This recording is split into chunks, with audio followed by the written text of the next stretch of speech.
Good morning, members of this committee and members who are here present from the Ttpost and the ministry and members of the viewing public. I would like to welcome you to this inquiry today from the Joint Select Committee on Local Authorities, Service Commissions and Statutory Authorities, including the THA.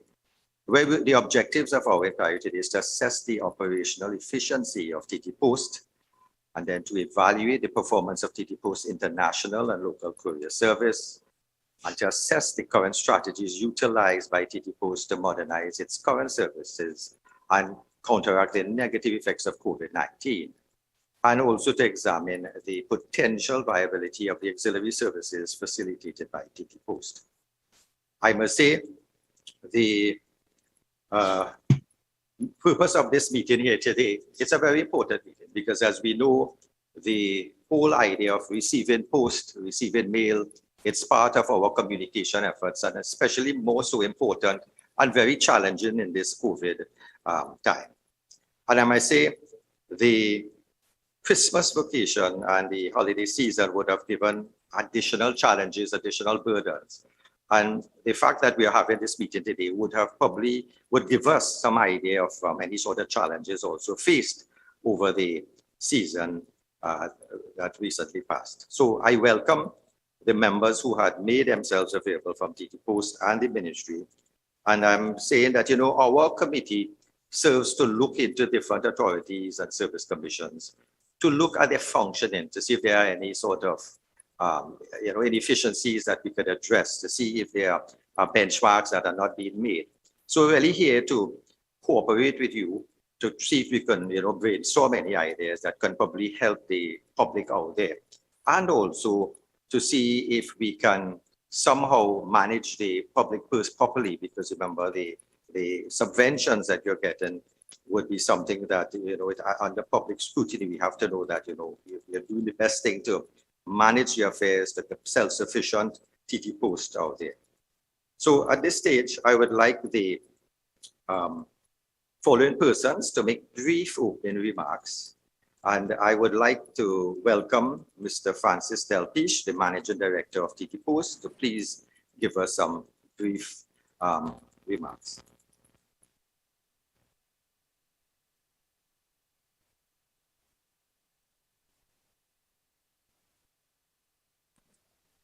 I'm sorry, I'm not hearing. I think everyone, Mr. Deltich. Yes, yeah. Mr. Deltich, I think you're muted still. How is that now? Loud and clear, thank you. Excellent. Good morning, Mr. Chairman, members of the committee, and members of the viewing public.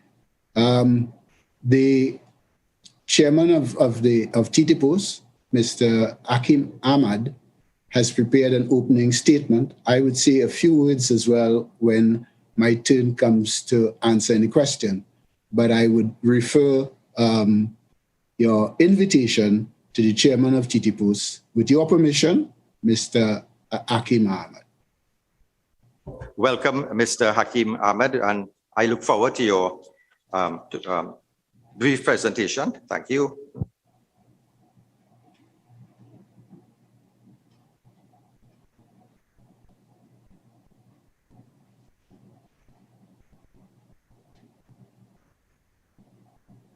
Yeah, Mr. Ahmad, your mic is muted, so if you could please. All right. Thank you. Good morning, Mr. Chairman and distinguished members of the Joint Select Committee. The Toronto Big Out Postal Corporation is extremely pleased to be appearing before this August committee today. It affords us the opportunity to share with the parliamentary arm of the government and ipso facto the general public some of the recent developments at Ttpost in the fulfillment of its obligation to efficiently deliver mail and parcels to our citizens in this COVID environment. Members of the committee, Ttpost is currently in a transformation mode. Our average mail delivery time is now within the Caribbean Postal Union standard for this region. Our courier business is experiencing significant growth, and our productivity levels have been enhanced. Our staff levels are becoming in line with industry norms. We recognize that we have some distance to travel with respect to total digitization, but we have started that process already. Over the last 12 months, only one industrial relations matter has been referred to a third party for resolution. This is primarily due to the harmonious relationship with our labor union partner. This was not possible without the mutual cooperative efforts of our senior management team and the executive of the Trinidad and Tobago Postal Workers Union. It should also be noted that we have audited statements up to the year 2019. This morning is spearheaded by our Managing Director, Mr. Francis Lucien Deltich. It includes General Manager of Finance, Ms. April Peters, the General Manager of Operations, Mr. George Alexis, and the Product Manager, Courier and Express Services, Mr. George Nicholas Martin. Mr. Chairman, members of the committee, and again, thank you for the opportunity. We eagerly look forward to responding comprehensively to your questions. Thank you. Thank you, Chairman, and welcome members of staff there. At this stage, I'd like Ms. Nicolette Duke, the Permanent Secretary of the Ministry of Public Utilities, to give a brief opening statement and also introduce any members of your staff, I think, who is also present with you. Ms. Duke. Good morning, Chairman and members of the committee. The Ministry of Public Utilities thanks you for this opportunity to contribute to this inquiry into the efficiency and effectiveness of the Trinidad and Tobago Postal Corporation.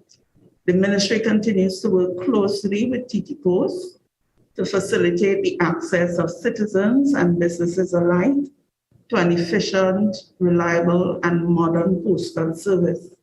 Ttpost, like many entities, has had to address the impact and fallout of the COVID-19 pandemic.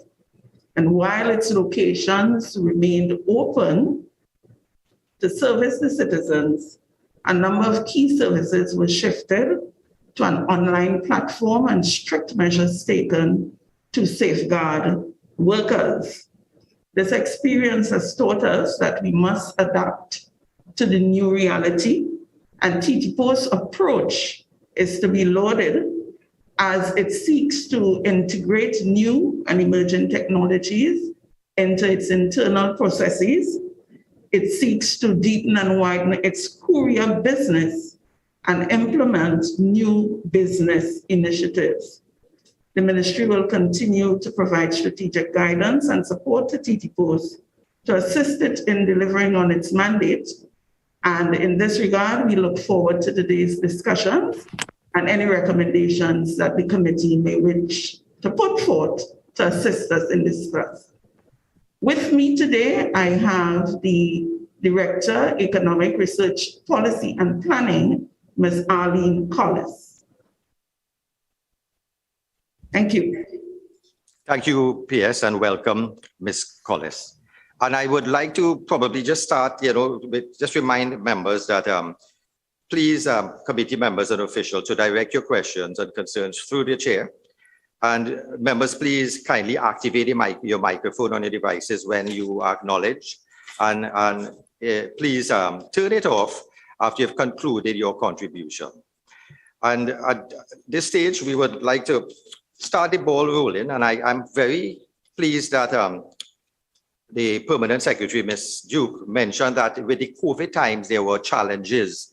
And you have seen the need how to maneuver around the challenges. And why I was concerned, because as I think it was June 2nd, 2021, I remember reading an article in one of the newspapers that Ttpos shuts branches as COVID rules breached, meaning that people probably amassed in their Ttpost, their shops, their Ttpost outlets. And again, it caused a concern for the workers and even concern among the members of the public who were there. And I think it was really persons coming in, I don't know if it's to cash checks or to collect checks or whatnot. So therefore, two things I would like to ask here is the safety measures. Do you have the safety measure? Was that addressed in the sense that the crowd that amassed those outlets, Was that addressed? Are you still seeing that? Are you having any difficulties in dealing with that rules, COVID rules being breached?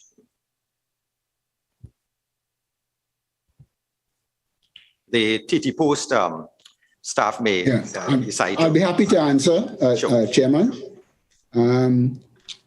That event was caused by citizens looking forward to their checks on a specific day and not receiving it on the specific day. There was a late delivery of the checks to Ttpost, and with the, if you wish, domino effect taking place at the end, the delivery outlets bear the brunt of, if you wish, that assault. But I'm just saying that since then, since June, we have had no such repeat, because we've met with the parties concerned in terms of the NIB, the Ministry of Social Development, and we came up with a plan where we would inform long in advance where it is predicted that we would be late, as we were on that particular day. So, sir, that was really due to a delay causing that. But usually, if those are on time, it would not have created such a situation.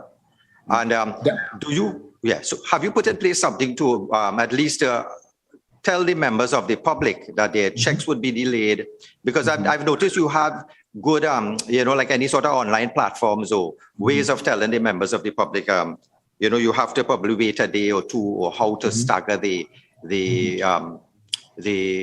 mass of the people coming in. Because if it's, again, a delay, do we have something in place where we could get additional staff, get persons out there to run the line to see if we can, have some sort of order? Have you put something in place just in case there's a delay again in getting those checks at your post office? And we have, Chair, in addition to what you've said in terms of putting additional people to man the station, we've also embarked on a communication strategy where in advance we tell the people when they're going to get their checks, not only at the outlets, but in their homes. So there is no need for, other than out of a sense of anxiety, for them to leave their home when they would be getting the checks on the same day that they show up at the particular outlet. So yes, we have. There's now a committee looking at it on a monthly basis in advance to determine what communication strategies are required and what additional resources are needed for us to have a smooth operation. Since then, as you can see, we've had no such reoccurrence of the issue. So am I to understand that the delivery of the public assistance grants and senior citizens pensions, disability grants and whatnot, food support card, do you deliver that at home, or do persons still have to come to your post office to get that? It's a combination. The majority is delivered door to door to the homes of the citizens, but some people, because of their mailing address, because of the difficulty in reaching that location, or for security concerns, are asked to show up at the outlets. But this is a minority. Well, I thank you for that initiative, because in COVID times, sometimes you wouldn't want these senior citizens to be coming into the public, risking themselves there. So that is an excellent initiative on your part, and I congratulate you for that.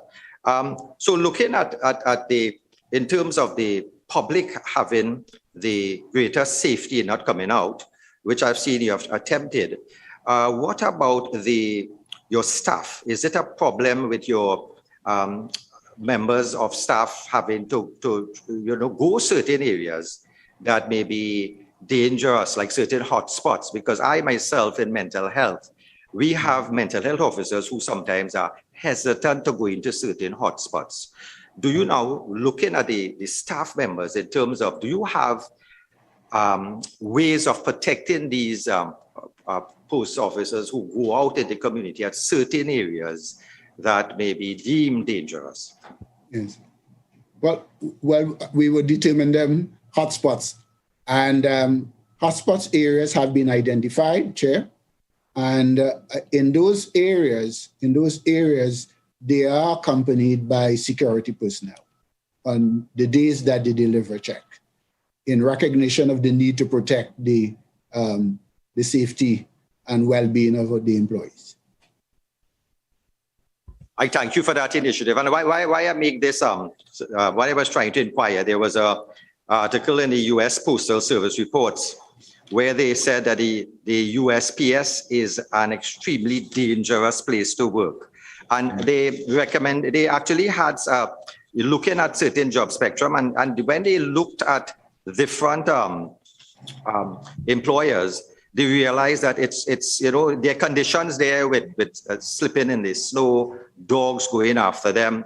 And now with COVID, we have to really admire our postal service officers who go out there and, in those conditions. And I again have to congratulate you and welcome you for giving them that additional security that they would be able to have that comfort in delivering their mail. At this stage, I would want to ask any members of my committee if they would have any questions that they may want to address. Thank you, Chairman. Chairman, Ms. Morris, thank you. Through the chair. I noticed in the response from Ttpost on page 4, they said the Ttpost and Trinidad and Tobago Postal Workers Union met about once a week during the period, the pandemic period. I would like to know what were the issues raised by the union and what were the resolutions? How was it resolved? Yeah, thank you very much, MP Morris Julian, for that question. The union from time to time would raise, if you wish, issues specific to a location. But in terms of the discussions that we had, it was about, particularly in the early stages, about what could we do to protect the interests and well-being of not the staff and as well the customers. In that respect, the union's cooperation was very much welcome. We didn't have anything to argue about. We saw things differently in terms of how to execute naturally. But in the end, we went out and we came to a unified approach to dealing with whatever the issue was on the table. So I think the union, in this respect, did an excellent job in looking after the total interests of the corporation, inclusive of the patrons who use the post office, not only their union members. And we were very happy for that. That is indeed very refreshing to hear. A union working with the administrative arm. I'm really inspired by that. However, Mr. Deltich, through the chairman again, I do have some follow-up questions because I noticed in newspaper reports of late in response to another matter that may come up later on, that the union spoke about personal protection equipment being an issue. Has that been resolved? What is currently ongoing with that particular situation? Because I think we all appreciate that these men and women are literally walking from house to house, interacting with persons. I look forward to seeing my post woman every time, every opportunity, because we talk and chat. So I'm really interested about the personal protection equipment aspect with regards to the pandemic and the union and your good organization. Right. From time to time, we've had issues with uniforms in terms of the timeliness. Not that the people didn't have uniforms, but they had to use the uniform for a longer period. In terms of the items specifically related to the virus, in terms of sanitizers, gloves, and so on, I checked after that report, and we had absolutely no shortage. All right, so let me make that. I don't know where it came from. It might have been a misunderstanding, as the case may be. There is an issue with respect to uniforms that we are late on, but we have started the distribution on a phase basis in November, and we expect to complete it by the end of February, within a 4-month period, that all 900 and plus employees that require the uniforms will get their uniforms. And again, we thank the employees and the union for being patient and cooperative with the organization during the period of the delay. But the delay will be taken care of in total by the second month of this year. I'm very happy to hear that, and I hope that the media will make sure that there is no shortage of personal protection equipment known. I'm really happy to hear that because they need to be safe.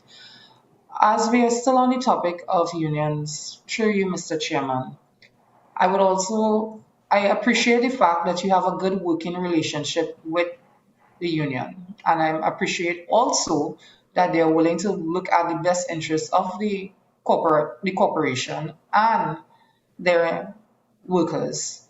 But could you please tell me about vaccines, the union's viewpoint, and what are you doing to encourage vaccination process with your employees? Right. Well, first of all, the union's position, if I may, I speak carefully in terms of where they stand. They are encouraging the workers to be vaccinated, so that that's unconditional. However, the position is that this mustn't be enforced and it must be voluntary.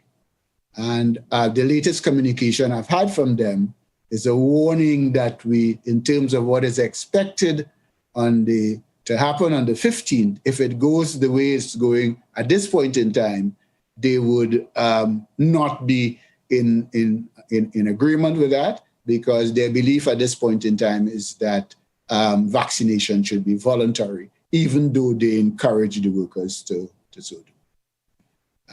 In terms of what we do to encourage people to become vaccinated, we've had 2 or 3 rounds, of vaccination in the organization. It didn't go as well as we expected, and we are planning another rounds before the 15th in conjunction with the Ministry of Health, where we expect a larger turnout.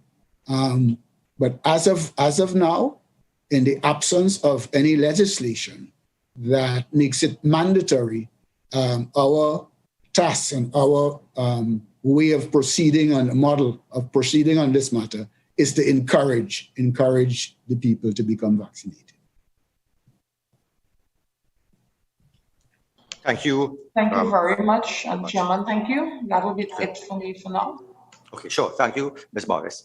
I would like to just follow up on one question. In terms of the uniforms, do you have a problem with the actual bags itself? Because I remember some years ago, there were postal workers in South and Central protesting that they had defective mail bags and unsafe conditions at the workplace, unsatisfactory working conditions. So as far as you know, the conditions where your workers are, in terms of where they have to come, take that rest and that staff room, is it adequate? And in terms of the bags, is it also any problems with the bags, or have that been addressed? Well, I don't know of any problems with the bag. It might have been before my time. I'm only with the organization 20 months. So I can say during that period, we've bought 300 bags for 362 people. So that the majority of people would have had new bags during the 20 months. I don't know of any problems prior to that. So I cannot speak to that. Yeah, so I see it was addressed. And in terms of the staff room and the actual rooms for your workers there. There's no sort of complaints. Any sort of complaints there? Of all the complaints that come to my attention, I've never had one focused on that area. Thank you. Because those were complaints before your time, and I see it has been addressed. So again, congratulations are in order. What I would like to find out now, in terms of your transport fleet, I think there's 51 trucks and vans are operational. So is it all 51 trucks and vans operational at this time? And if not, how many are in need of repair? Yes, and I have to tell you that all are operational, all 51. There are 51, if you wish, owned by the corporation. And then there's another 38, which we use on a contracted basis for courier delivery. I can just touch base with my colleague, Mr. Martin, to see what has happened with if there is any issue with any of the 38 that we use for delivery and the courier service. But in terms of the Ttpost managed vehicles, they are all in good shape. And I think there is if you wish, a lifespan of certainly of less than 5 years. Thank you. So at least you have a way of monitoring your vehicles to see what's in need of repair, what you have to sell. And so far, same seems to be in place here. What about, your agenda to get coverage right through Trinidad and Tobago? I saw some document that you have about 96% coverage. Is that so? Is there any sort of areas that you may have difficulties in getting 100% coverage in the country? Yeah. Can I refer that, Chair, with your permission, to the General Manager Operations? Sure, thank you.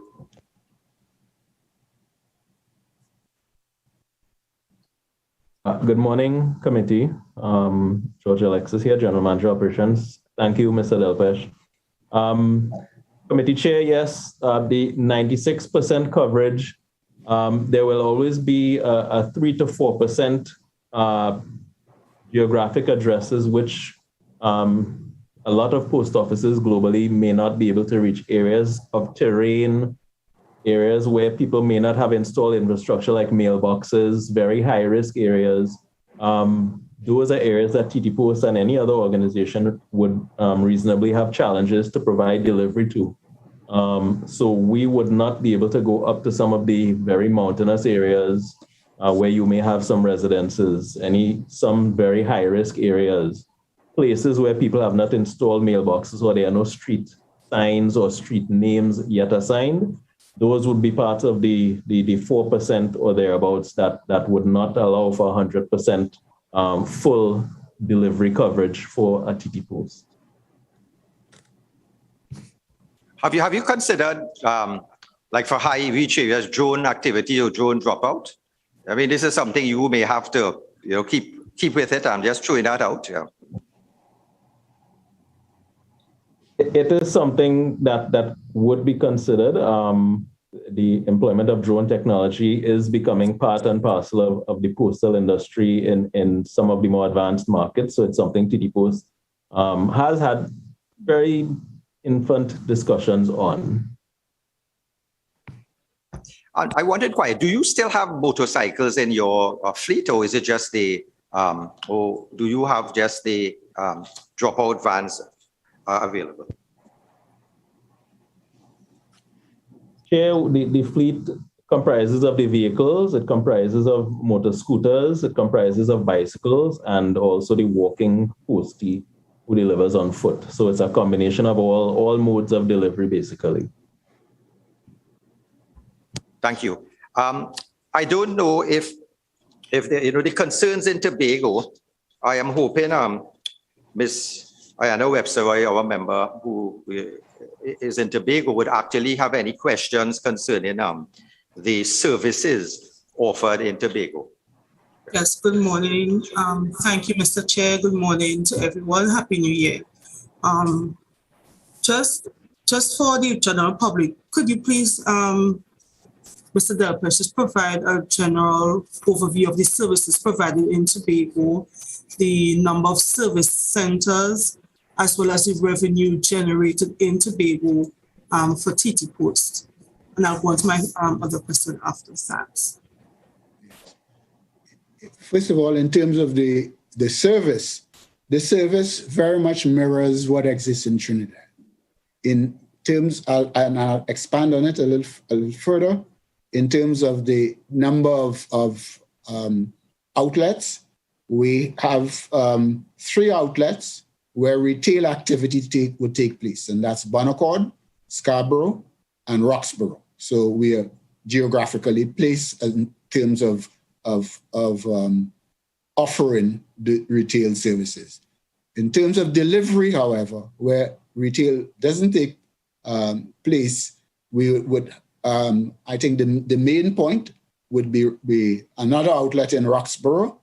There's also delivery in Scarborough. It's under a joint building with the retail outlet, as indeed in Bonaccord. And from Scarborough, we also, and Roxborough, we have, if you wish, sub-stations in the far places, particularly out of Roxborough. But in addition, in addition to the Ttpos operated institution, there are also a number of franchises, drugstores and institutions like that, particularly in the rural areas where you can find Ttpos services being offered. In terms of the services being offered, we, of course, would be mail in the first instance. All the stations could sell stamps and receive your mail and have it sent to the central location in Scarborough. But in addition to that, there are also parcels and courier services that we offer. We also offer, if you wish, salary relief grant and other social welfare checks to all areas. And in the case of Charlottesville, we go further and encash the checks for the residents in those areas. So those are some of the areas that we operate in Tobago. It mirrors Trinidad to a large degree, except in Charlottesville, where there is encashments of check that doesn't happen in any significant way in Trinidad. Okay.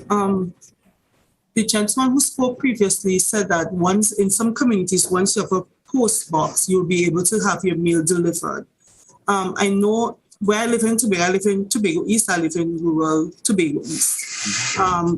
My mail is delivered to a sub-agent, to a grocery in the village, right? Yes, a franchise. A franchise. So if I purchase a mailbox and put it in front of my home, would the mail then come to me? How does that work? How do you decide which communities would have to go to a franchise or which communities would receive their mail at their home if they have a mailbox in Tobago? George? Thanks for the question, and thanks, Mr. Deltich. There is an assessment that is done before we provide the resources to deliver mail, because the delivery of mail is not always automatic. It comes at a cost to Ttpost as well. So if a community gets together and you are the only person that put up the mailbox, it may be a challenge for Ttpost. There's an assessment team, which we call our delivery task force. They survey the country on an ongoing basis, and they also take requests from communities to look at what options for delivery could be explored and implemented on a case-by-case basis. It could be delivered to your doorstep, as in the case of putting up a mailbox, if there's sufficient resources available. It could be what we call community cluster boxes, which a lot of the HDC communities and private developers have installed. It could be the last resort, which is the way you receive your mail now, through a franchise that is in your community.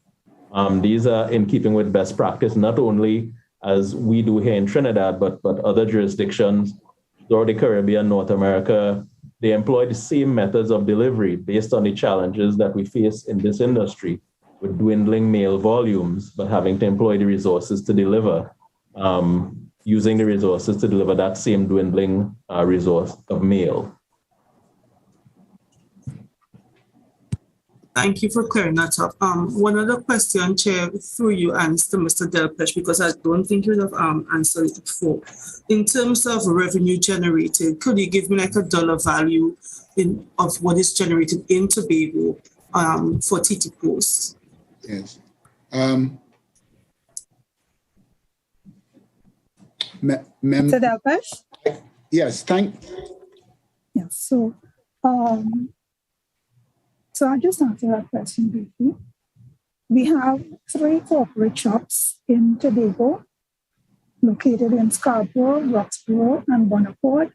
And altogether, for financial year ended September 2021, the 3 corporate shops generated a total of 1.5 million in revenue, which amounted to roughly 10% of the overall corporate shop revenue, including locations in Trinidad.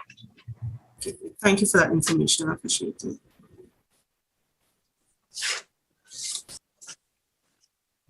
Thank you. As we are speaking about the revenue generating initiatives, right? Your submission stated that new auxiliary services have been undertaken by the Ttpost, that is distribution of passports, immigration division, acceptance of fixed penalty tickets, payments for traffic offenses, etc. What additional revenue has been earned by Ttpost from offering these additional services?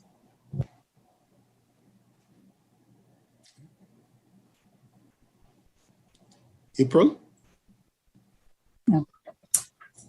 For financial year ended, for financial year ended 2021, those initiatives would have generated roughly 7.3 million in revenue, an increase when compared to financial year 2020, when it was 6 million in revenue. Yes, thank you. So at least we have some positive generating finances there. I would just like to, as we were looking and addressing the Tobago situation, there was a member of the public in Tobago, and I just want to quickly give some concerns from members of the public, and anyone there could probably give away how we can solve this. It's and I read, I live in Tobago. We have not been able to receive or send mail in a timely manner, whether it is internally within each island, inter-island, or overseas. This has not been as a result of the pandemic. The Track Pack is a great initiative and needs to be maintained. The cost is affordable. During the pandemic, this has helped small businesses tremendously. Again, it is inefficient. It can take up to 5 days between Trinidad and Tobago. The system of tracking the Track Pack is not available online. This would be helpful. Regarding zip codes, I don't think we are completed in Tobago. I received one from my business in Scarborough, but happened to receive one from my residence in Barcelona Point. It hasn't affected me because I have always used a post office box. So any sort of comments how we can address this from a member of the public? Yeah. Well, Chair, I'll ask different members to so do. But with your permission, I just wanted to let the committee and the members of the public know that the person who was speaking on 2 occasions prior, to introduce her, formally, she is April Peters, and she's the General Manager of Finance. So she was adequately prepared to deal with the questions on finance. In terms of, I will ask Mr. Nicholas to address the overall courier situation between Trinidad and Tobago, and I'll ask Mr. Alexis to speak to the person not receiving their card in one area and receiving it in the other area. Yeah, Nicholas. Thank you, Managing Director Deltich, and thank you, Chairman, and good morning, everyone. Chairman, with regard to the question from the public, member of the public that spoke about the inefficiencies of the trackback. While we may have challenges in between with regard to the line haul facilities and the boat moving between Trinidad and Tobago to move our items across, generally we deal with each query or concern individually, investigate and resolve it. Tracking online is up and running. I'm not sure when the member of the public posed a question, but we have had very little downtimes regard to online tracking and coverage.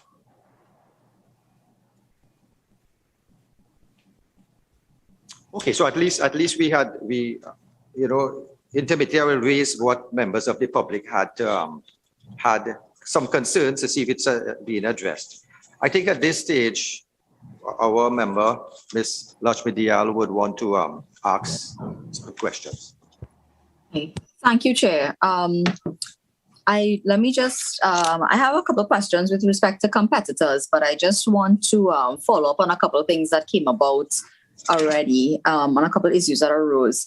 Let me deal with the last one first, with online tracking. You said online tracking is available for the trackback service. I am a user, a very frequent user actually, of registered mail. And I have the challenge of trying to ascertain whether or not registered mail has been delivered and signed for.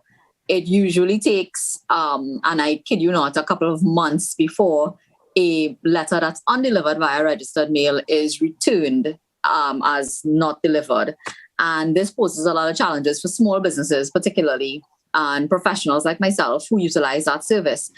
Has Ttpost considered tracking, online tracking, especially given the pandemic and so on, online tracking mechanism for its registered mail service?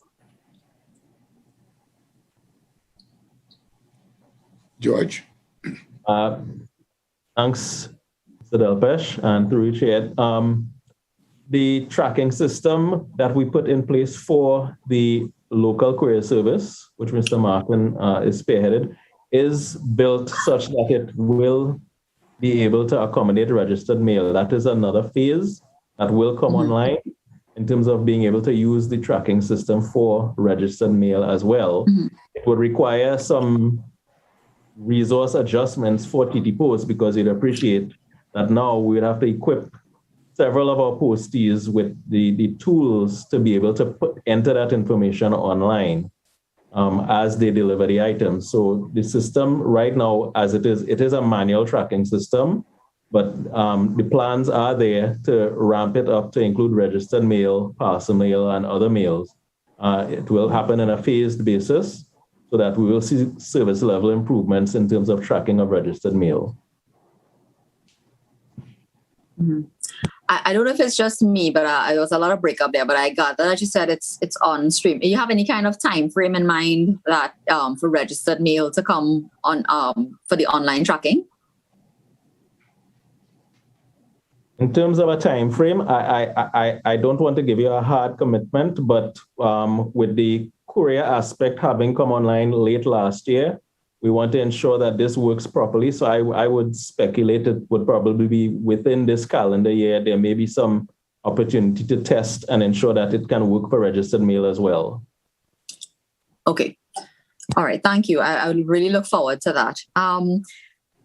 Another thing that came up during the course of questioning, you spoke about the reach to certain communities being limited due to terrain and all of that. But you did say that community cluster boxes was one option that you had to service certain communities.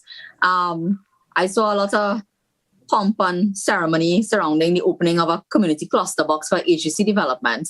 I was wondering, is Ttpost, do you all make the decision as to where a community cluster box will be located? And is that a viable solution to cover some of the areas that you are presently not reaching? Because you said there are a couple areas, either due to terrain or maybe safety and so on, that you may not reach. Have you considered the community cluster box option for some of those areas? Yes, the community cluster box is the option that is considered. And in terms of the location and installation and provision of the cluster box, it is a mutual decision between the developer, whether it's HDC or private, and Ttpost. There's an agreement in terms of location. We would want to put the boxes in a location that is safe and accessible for the postman and also for the residents that would be accessing those cluster boxes. And in terms of the rollout of cluster boxes as a viable option, yes, that is the way of the present and the future. If you do the research on other posts, New Zealand, Canada, cluster boxes are the preferred option. As an example, Curacao Post recently installed 150 cluster boxes about 3 months ago to facilitate 80,000 delivery points. Now, those 80,000 delivery points would have been serviced by postmen delivering to those 80,000 homes. The cost model didn't facilitate Curacao Post continuing with that approach. So they made a business decision to change their model and look at putting cluster boxes as an option for the residents in those communities. So do you feel that community cluster boxes, forget HGC and private developments, let's look at just areas where not presently covered for one reason or the other, be it terrain or safety or whatever. Do you think that community cluster boxes could possibly solve the problem of coverage in those areas? And is it something that you all are committed to looking at? We are committed, yes. And again, once the particular communities reach out to Ttpost, we meet with those communities and offer them the option. As recently as 3 or 4 weeks ago, we would have gotten correspondence from residents in an area of Charleville, and we spoke to them about it. And we're now in some discussion with them to connect them with the suppliers or the fabricators of the boxes so that we can have some level of service for that area. Okay. All right. Mr. Deltich, one question that jumped into my mind. When you were answering a question from another member about vaccination from Minister Morris Julian, you said that the union took a particular position. Has the management and the board of Ttpost considered, because there's an impending sort of deadline, so to speak, and an event which may occur, but given the position, as you have indicated, that the union is adopting, have you all considered mitigation plans to deal with if there's a disruption in terms of your staffing and so on, and how to ensure that services could continue to be provided to the public in the event that the vaccination issue becomes a labor issue or an industrial relations issue? Certainly, so much so that the union heard about the first meeting and started to, rumors went around saying how we were meeting to plan and implementation. So that, yes, we've started. The process would be that the department, the HRIR department, they are in the process of coming up with some contingency plan. This will flow through the managing director and through him, the HR committee, and ultimately the board, because you asked about the board. So the stage we are at right now is that under short notice, the HR/IR officials, I know they've started to meet. We expect that before the end of the week, it will flow to the desk of the managing director, and through him, the HR committee, and ultimately the board. So the process has started. Okay. I got knocked off there for a bit. I don't know if it's everybody or if it's just me having the challenge, but I'll liaise with the staff to get the full answer, and I'll review the minutes. And anyone else who heard the answer fully can jump in. I don't want to waste time. All right, let me just get quickly now to the issue of competitors within the courier markets. You mentioned the introduction of the Hummingbird service, which is like a courier service and so on, but it did say that there were several competitors. Aeropost, the one that I use, is CSF, and so on. And I have to say, some of them are very well established within our country and well known.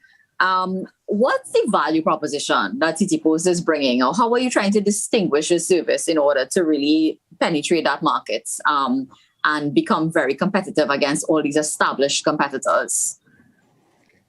I would ask George Nicholas Martin to respond to that question. Thank you, MD, and thank you, member, for the question. when the product was conceptualized and launched back in, I believe, 2017, we planned to bring an innovative product to the market by focusing on one key option that people seem to really look forward to, which is the consolidation. Most of the other competitors in the market, they don't offer consolidation as one of the core things. Our service does, where you can consolidate in Miami up to about 3 months. So you can hold your packages, and instead of having to pay the per piece pound as £1, which always adds up, you can bring in all your packages together and pay just the total weight. So that was one of the offerings which we brought to the table to distinguish ourselves, to differentiate ourselves in the market. The other one would be to have the online payment platform for direct delivery.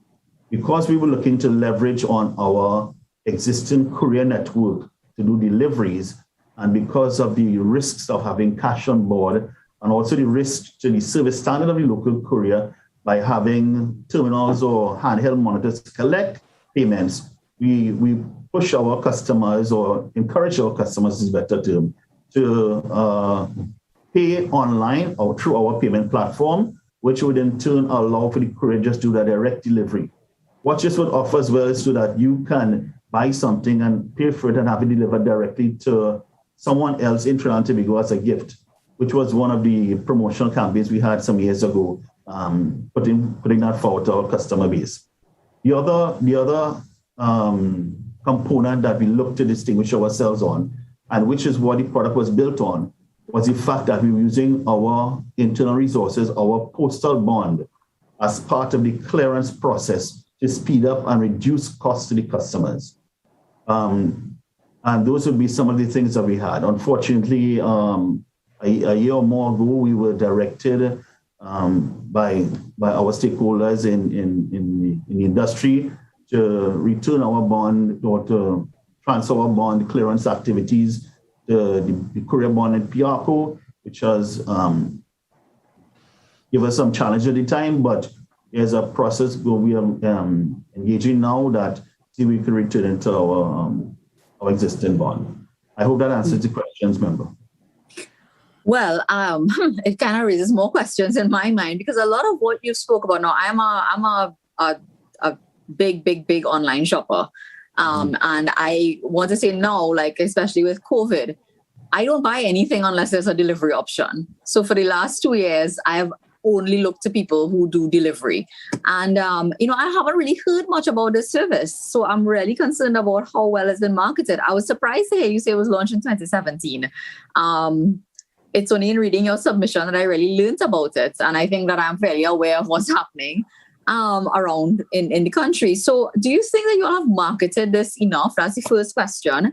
Everything that you spoke about there that differentiates your service from other providers, do you think that information and how it could benefit the customer cost-wise is put out there enough? And thirdly, have you all thought about, with this, probably, as I say, pivoting and using your network and so on during the COVID period to really expand in terms of courier services and to do so? Let me give you a simple example.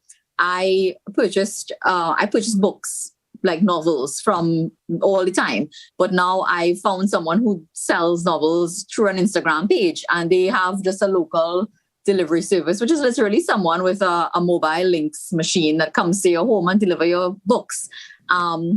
Has Ttpost, in order to just gain market share and earn revenue, consider these types of options and really utilize the opportunity presented by the pandemic for people who don't want to go out and shop and so on, to do delivery and to expand its revenue base? So I know that's a lot of questions, but let's deal firstly with the marketing, and then you can address the COVID question. Thank you again, member. And I will start with the marketing. We don't have huge marketing budgets like some of our other competitors. Our marketing activities has basically been confined to mall crawls, some social media, and the couriers on the road, and our AEs going to particular customers and trying to encourage usage. I'm not sure if we had a huge drive close to the launch and year after, where we were doing Hamioki competition at malls all over Trinidad and Tobago. And the way it is, we were encouraging people. We had Sonny Bling, we had Rhodey, we had Nikki Crosby, encouraging people to come up and hum their favorite song, Hamioki. And you were able at that point in time, after humming, because it's you hum when you're happy and you hum when you use Hummingbird Express online shopping service.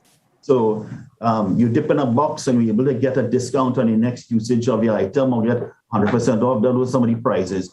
So that has basically been our marketing drive. Again, with limited budgets, we had to find innovative ways to market the products. And that has been some of them. With regard to this, remind me of the second question again, member. I was wondering if you all considered the opportunities that came about as a result of the pandemic for doing door-to-door courier services for small businesses and people who were not allowed to be open and wanted to do delivery and so on. Well, the answer to the question is yes, yes, yes. That has been a major part of our growth factor over the past year and a half to 2 years, actually.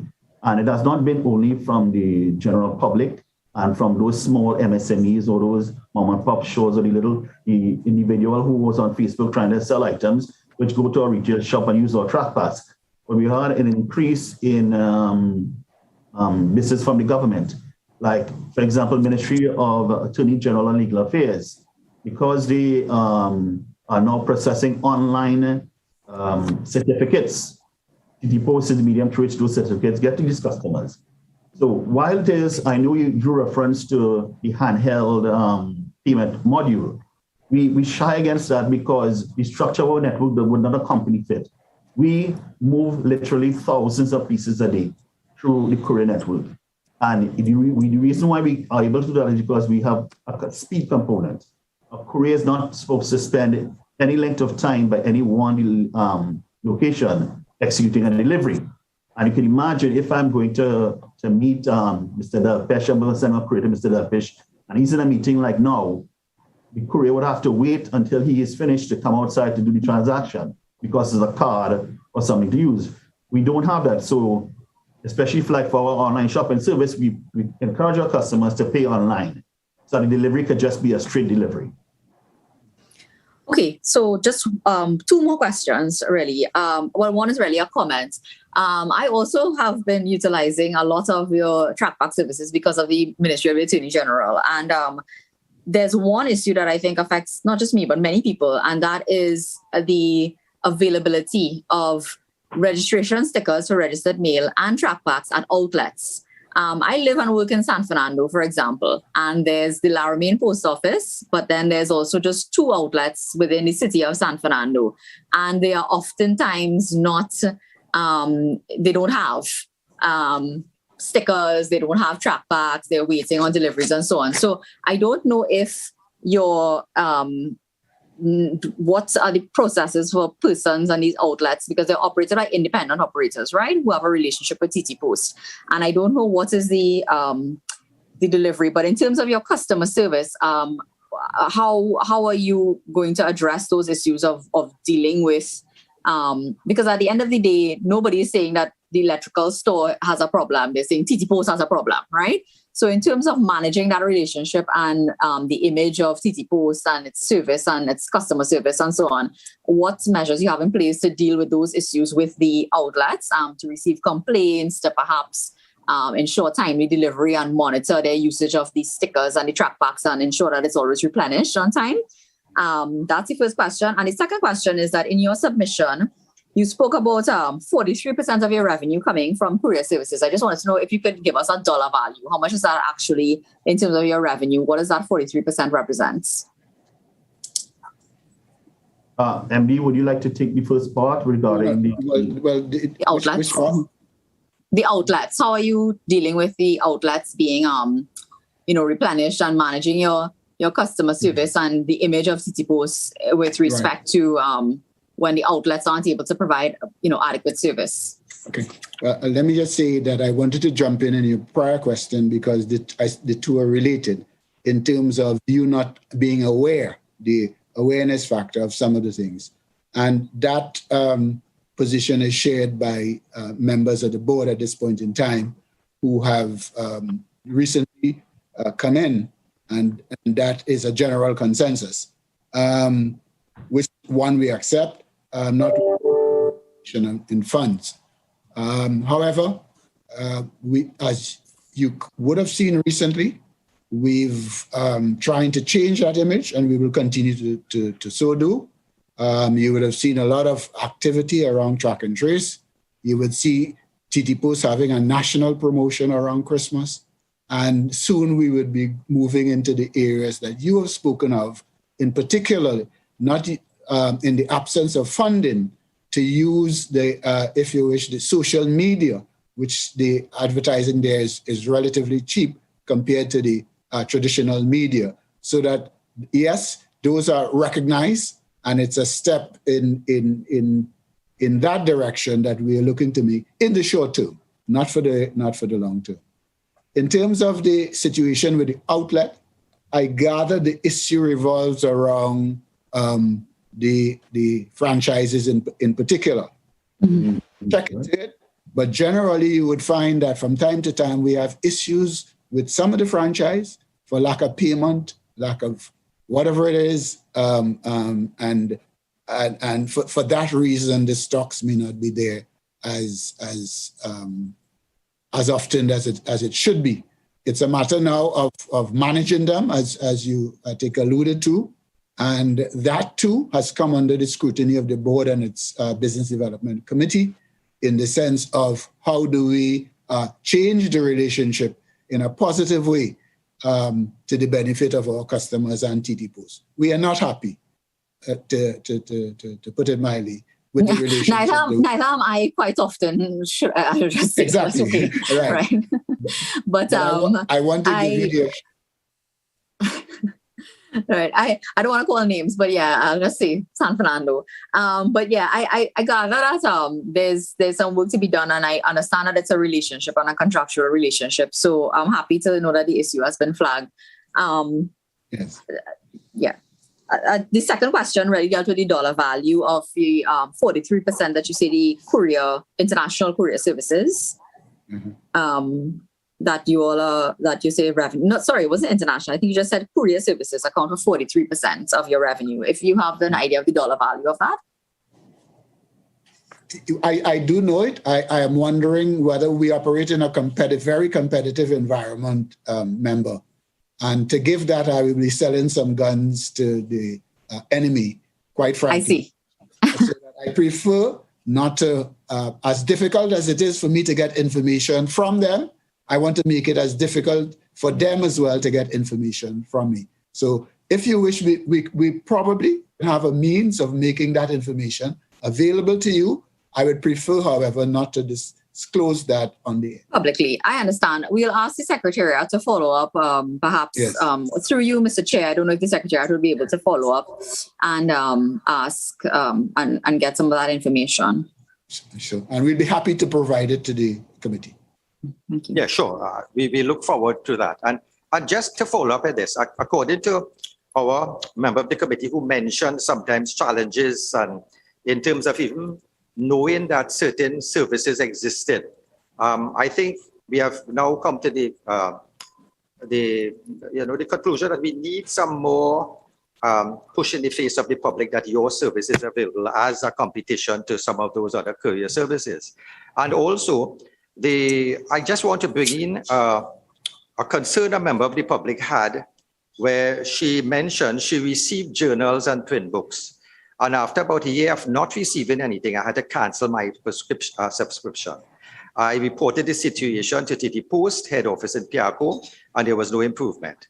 Now, she mentioned that certain small items that she may have ordered online, small and lightweight items, she was never able to collect these things. So therefore, we have somehow some members of the public stating that things may come into Trinidad, but when it reaches to the Ttpost office, you may have no sort of tracking on that. So two things I would like to find out there. Could we put something in place whereby any sort of articles come in, people could be able to now track those articles.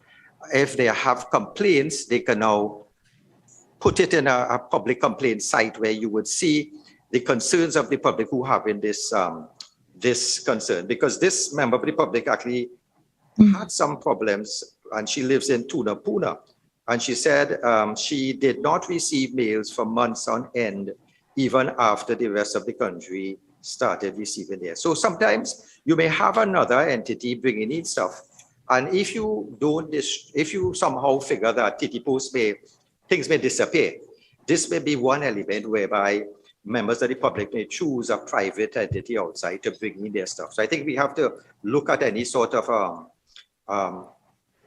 factors that we could put in place to bring back that that trust. Before I would like to go into, I think Ms. Member Ayana Webster, I would like to come with a question, but I just want to go back to that question in terms of the vaccination, which I think is so important in the sense that, the members of the public maybe wanting to be served by people who they think may be vaccinated. And also, it's a little touchy issue. But I want to know, in terms of the vaccination drive, you said that you would also try to have another vaccination drive. Now, I would like to know how many employees are there in Ttpost and how many have been vaccinated to date, and are members of the Ttpost management service vaccinated? Well, in terms of the number of employees, at this point in time, we have 906 people employed. In terms of the number of them that are vaccinated, we may not be able to give that information because the employees are not willing to give that information and encouraged by the union not to give that information because that's people's personal medical history. We can say how many people utilize our services.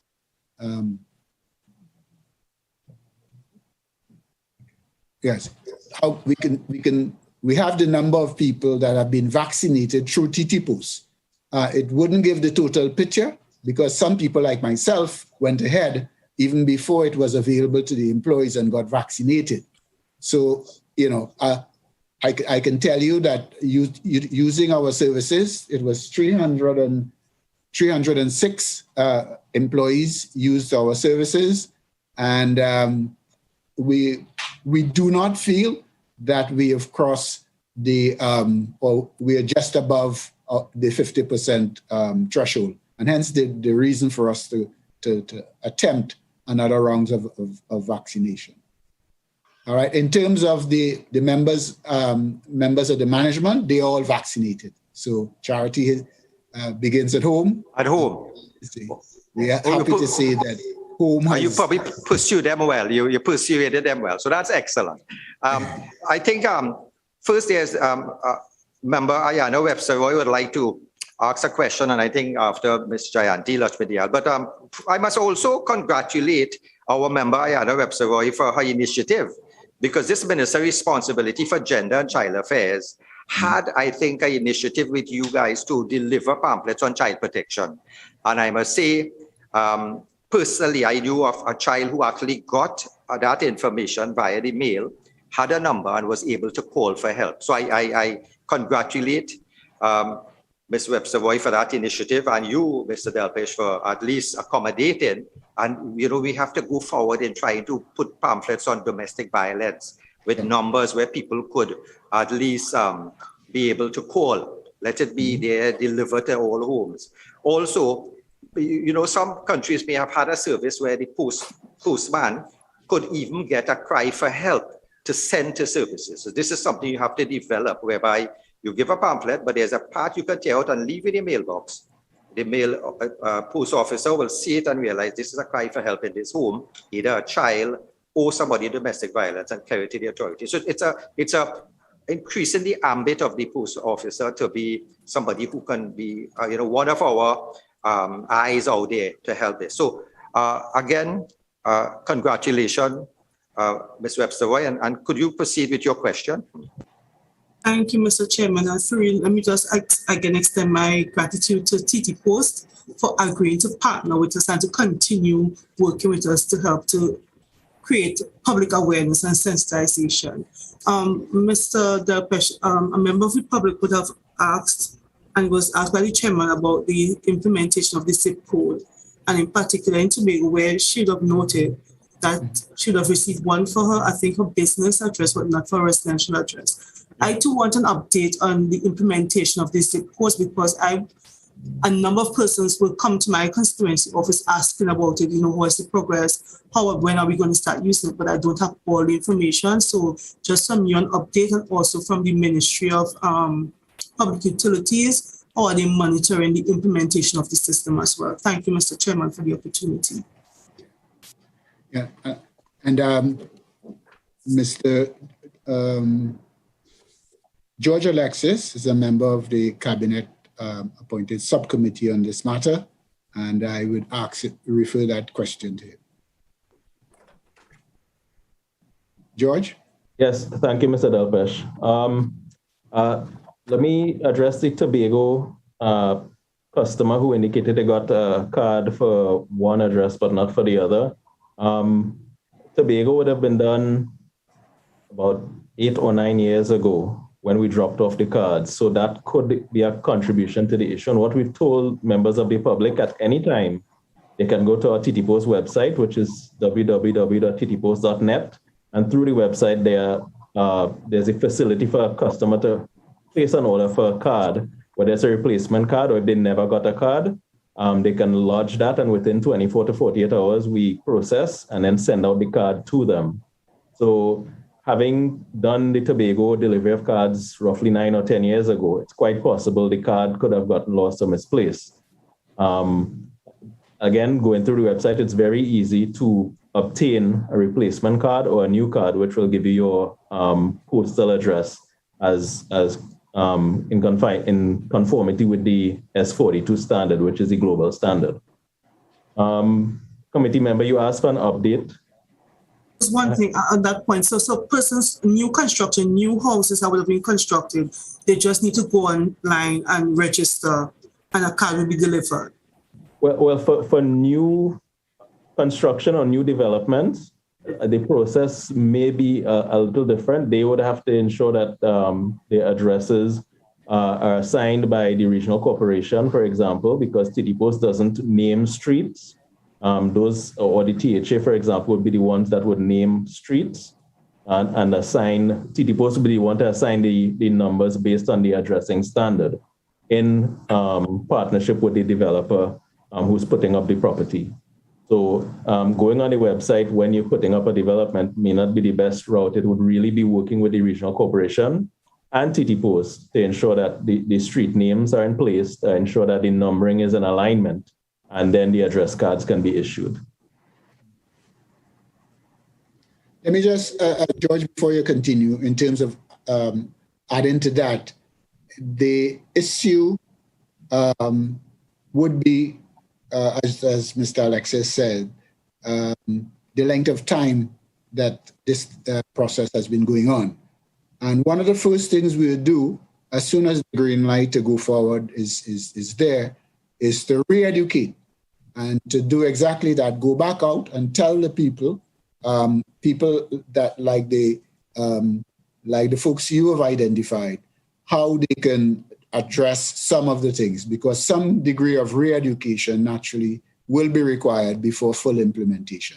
So you can look forward to that, and the people so affected in your constituency, we are mindful of this particular matter, and it may be included in the full gamut of what we would want to tell the people in the re-education campaign. And thank you very much. And in terms of timeline, and this is to the ministry, in terms of timeline, could you give us an idea on when we will be fully implementing this?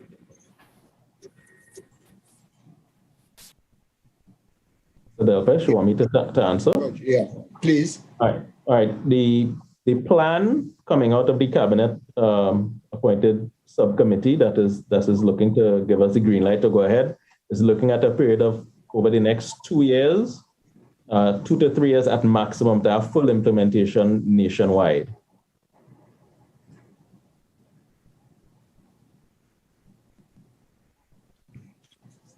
I think you have an anxious public waiting for this. We're hoping that we can get it quicker. Yeah, and so this plan you have, what is the cost of rolling out this far? You have any projected cost factor in this? Yeah, George.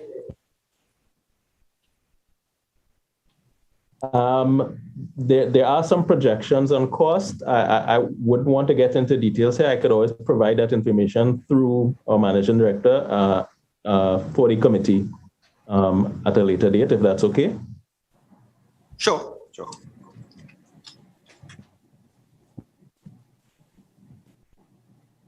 I recognize Ms. Jayanti Lachmidiyal. Question. Thank you, Chair. Just one quick follow-up. You mentioned a check and cashment service in Tobago. Is that also available in Trinidad?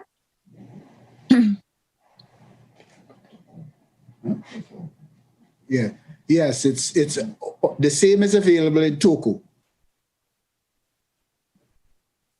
It's available in Togo? In Togo. Yes, Togo in Trinidad and Charlottesville in Tobago. Tobago. Is it the intention of Ttpost to offer it in any other remote areas, or is just those two that you all have identified so far as being in need of that?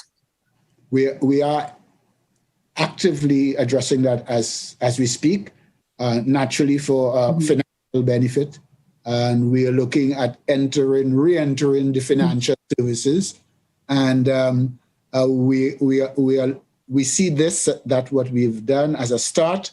Going forward, however, there are some significant costs in terms of doing that: cost of security, cost of insurance, cost of all the other things. So those are being examined at this point in time, and I can tell you it may not be check and cashment, but somewhere in the financial services we expect to end up before the end of this year.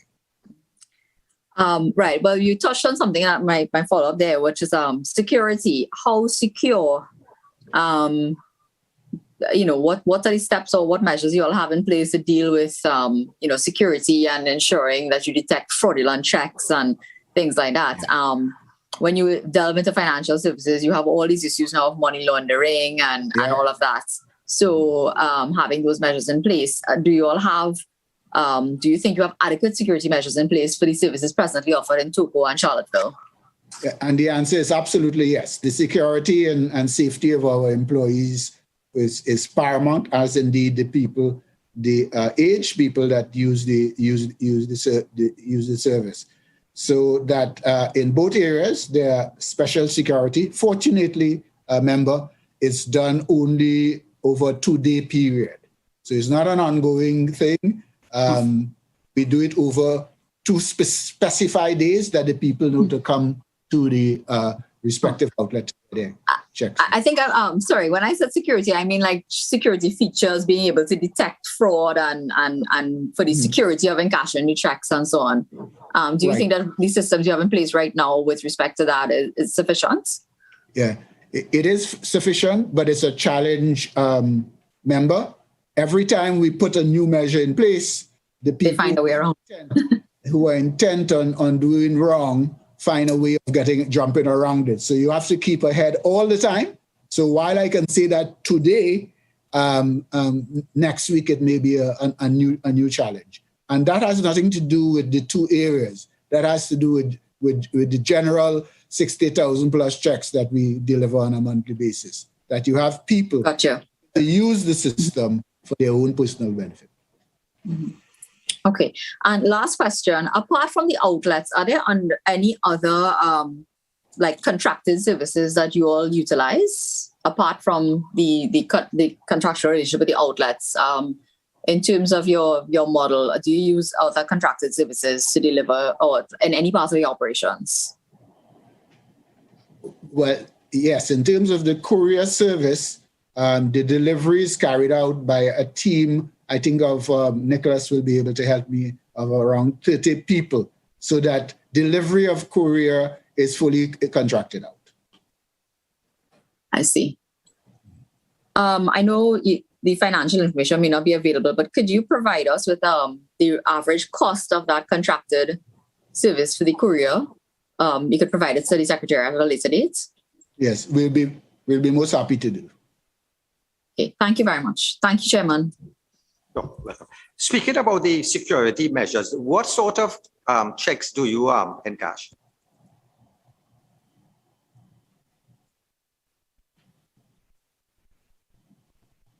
Yeah. April, you want me to go, or you will go? You can go on, Siddharth. Okay, all right. So it's the standard pension checks that the Ministry of Social Development would distribute to householders. Not only pension checks, but disability checks as well. But it would be checks emanating from the Ministry of Social Development. It wouldn't be personal checks, for example. And it would be related, Chairman, to a specific period where the parties who are getting it would know of, and they would come to the outlet during that period. Normally, it's a 2-day period that's announced in advance. Sure, thank you. So so what you're saying then basically is that so members could come there, cash the checks. Do you have like toilet facilities available for members of the public at your outlets? For instance, when they go banks, I remember there was an issue. Members of the public's elderly people come in there, have problems. And so do you have such amenities available? Yeah. George? Thank you, MD. Facilities? Chair, in terms of facilities for public, you spoke to having bathroom facilities. None of the post offices would have that facility available for public access to washrooms. Generally speaking, persons who come to utilize the services of a post office are not there for any inordinately lengthy period of time. So in that regard, it's never been an issue that has come up where there's a demand or a request for bathroom facilities for the public. So none of the post offices or facilities that we have would have been designed to facilitate public washroom access. In the case of some of the franchises, they are, for example, it might be a service station or a pharmacy, they may have, or a supermarket, they may have a washroom that the public could access, but generally not at the Ttpos owned facilities. I'm just thinking we are now looking at an Asian population, people with prostate problems, whatnot coming in. Chemical toilets may be something you may want to consider in light of this. Looking at the fact that there were reports that packages were coming into the country where there are drugs like ecstasy and these things. And there were reports coming in where, there's a greater degree of scrutiny needed. Do you have like scanners or some way of looking at packages that are coming in to see if there are any sort of security measures you could put in place to prevent the drugs from coming in via this method or any other illicit material?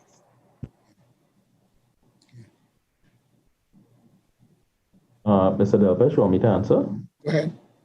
Yes, Chairman, we do have the facility here and all packages are inspected with customs presence with the X-ray machines that we have here at the head office. Everything coming into the country is X-rayed and scanned, and we do have the random searches, if you will, by the sniffer dogs from time to time to further address those matters. But yes, everything is scanned with the presence of customs. Nothing is opened without customs presence. The scanners are your domain. So how many scanners are currently functional and available for use? Chairman, we have one scanner and it is fully functional and in use. And you will have a backup plan in case anything goes, wrong with that? Backup plan is at some stage with funding availability to provide a backup. We had a backup scanner which has failed to operate, but there have been times before when Ttpos would have availed itself of scanners at the airport and the other bonds to assist when we have that challenge. Yeah. So excellent that you have that sort of communication with the other departments that could come on board. Now, I want to ask a question. According to your submission, some of the manual systems are currently being addressed through the public sector investment program. The need to achieve a greater degree of computerization throughout the corporation persists. So a question I want to ask, what areas of Ttpost operations are in urgent need of computerization?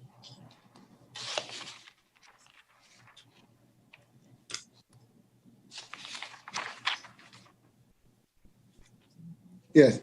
Well, Chair, it exists.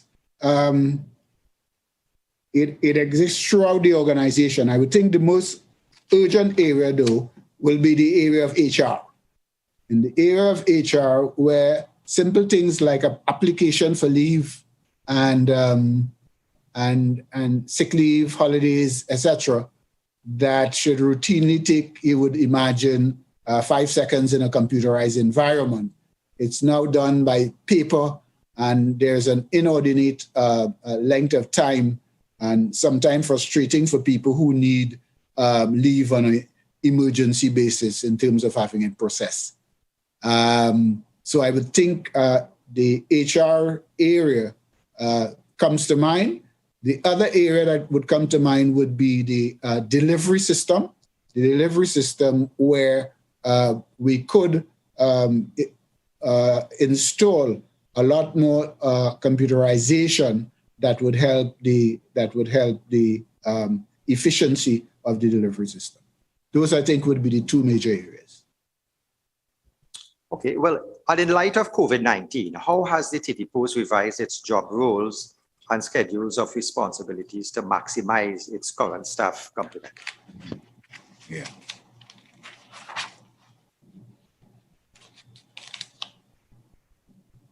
Well, as some may realize, Ttpost has always been considered an essential service. So throughout the pandemic, we were treated as such, and all our locations remained open to the citizens. However, productivity level took a downward turn in terms of complying with the COVID-19 protocol issued by the Ministry of Health, which resulted in rotational and staggered shift being implemented, and the depletion of daily manpower available in production and delivery. So we did have experience some level of productivity loss as a consequence of that. But by and large, in terms of the balance between safety and availability of service, I think it was well balanced, because when we looked at the delivery numbers in terms of the period of delivery throughout the pandemic, we are not seeing any decline in the number of days being delivered. So you were still able to, as I say, maintain that level of functionality within the pandemic, and also when the curfew was there, right? But sure.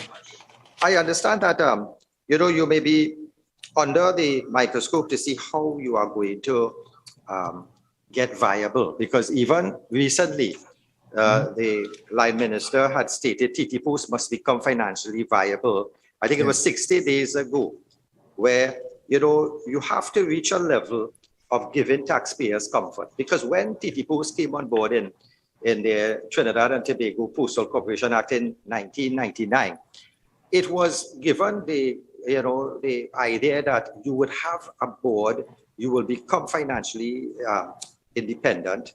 And even right now, we have seen the same trust is going for in terms of when we're looking at zones, the shopping zones recently in Parliament, where you have boards coming into place, Revenue Authority. We are saying we're going to get boards and they're going to be self-sufficient. They're not going to be a drain on the taxpayers. So since 1999, and I'm seeing the minister's concern, where he actually said that you have to have structural changes you would have to improve in that, and reducing your corporation's dependence on the government. So the minister was quite frank in what he wanted from the board and from the Ttpost. And he basically said, the structure that you have is outdated and it cannot support a new business model. He warned. The minister said he was disappointed in Ttpost public sector investment program as it did not reflect new initiatives. Now he said, I saw improvement in your infrastructure, your buildings, etc. But whilst that is good, it is not going to improve the increased income stream. So we are looking, and he said he's looking to see if you have new products and new services. So the minister has given you that mandate. And even before that, sometime before that, when in 2018, the minister, Robert Lehan there at the time, also challenged the board of Ttpost to work towards achieving greater levels of efficiency and increasing revenue stream. So you've been hearing successive ministers trying. I know the COVID has come aboard and has come, caused a little stymie or profit margins. But I mean, are you going to give us any level of comfort to the taxpaying population that somehow you're going to get this on board? You're going to get revenue streams. You're going to get independent of governments, the purse strings that are there.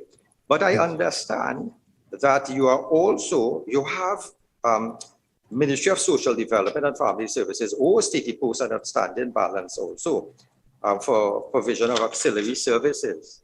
So have you given any deadline for the receipt of payment from this ministry? And who are other main debtors at this time to your organization? Well, first of all, relative to become independent of government's subvention, I would have to report to your members and to your good self that over the last 2 years, Ttpost has operated with $12.2 million less than it did in prior times. So that process has already started. And on top of that, there is a strategic plan that's under evaluation at this point in time.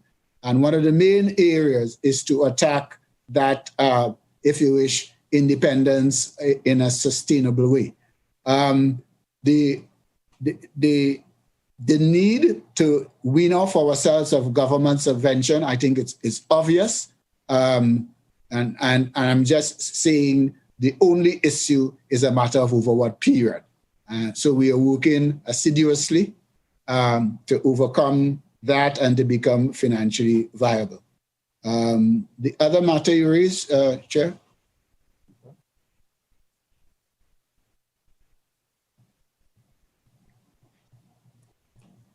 No.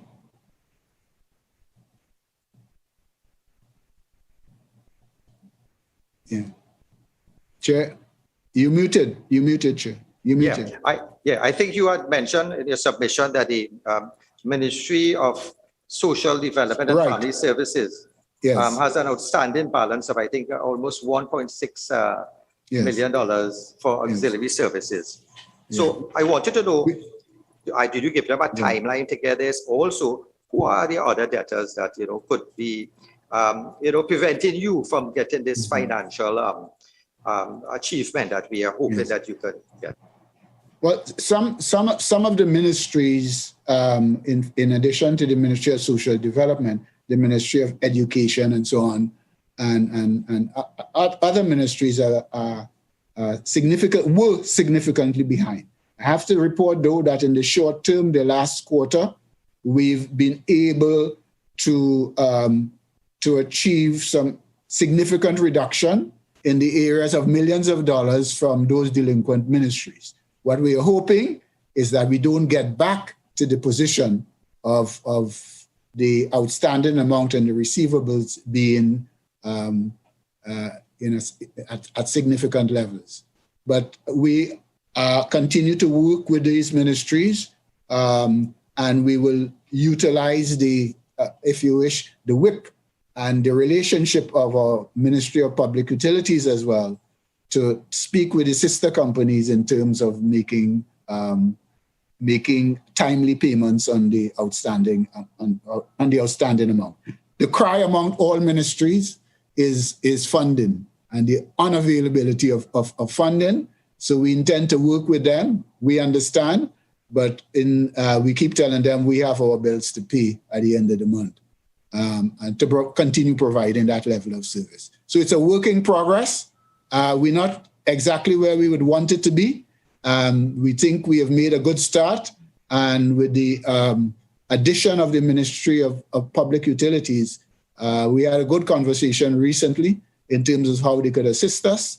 In that respect, we hope to not be in a position where the ministries in particular have outstanding balance for extended period.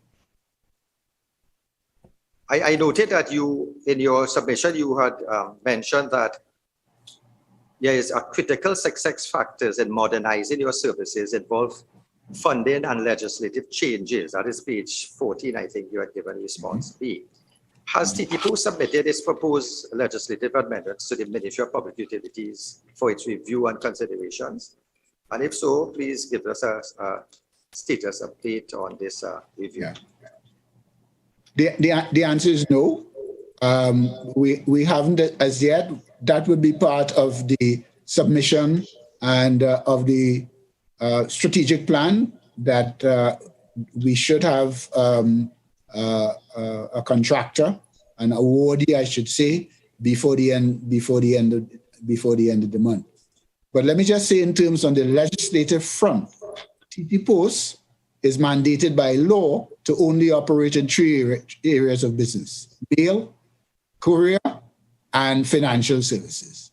So we are not in the financial services, and hence the rush to get into there as we look to expand. However, I can say that in some other jurisdiction that have gone ahead in terms of dealing with this decline in bulk mail, they've expanded their operation to some retail area like shoes, clothing, etc. If we were to determine that there was a need, opportunity for us to so do in those areas, it would require legislative changes, because the Act of 1999 that you referred to doesn't allow us at this point in time to go in those areas. So at this stage, you have your eyes set on an expansion of your business and your capabilities to earn money, which is excellent. And I think the permanent secretary is here. So again, I would just want to direct some questions there. Yeah.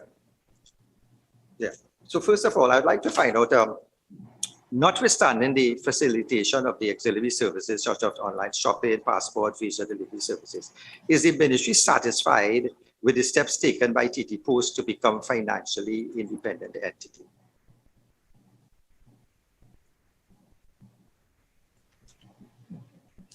Chair, we think that those initiatives are a step in the right direction. However, we know that in the digital environment that we operate in and the competition that brings, Ttpost needs to explore all avenues possible in order to be competitive, not only in the market, but of course to provide the expected service that the citizenry, of course, can get elsewhere. So we anticipate that, especially with the proposed strategic plan, additional areas will be explored, but we do certainly believe that the thrust to marketing its services to ministries and government agencies and private sector partners that have been started is a step in the right direction. And in terms of your submission from the ministry, it was stated that the ministry is of the view that Ttpost is making a concerted attempt to become self-sufficient. That's page 3 of the response. What support mechanisms are necessary to improve Ttpost's current financial portfolio?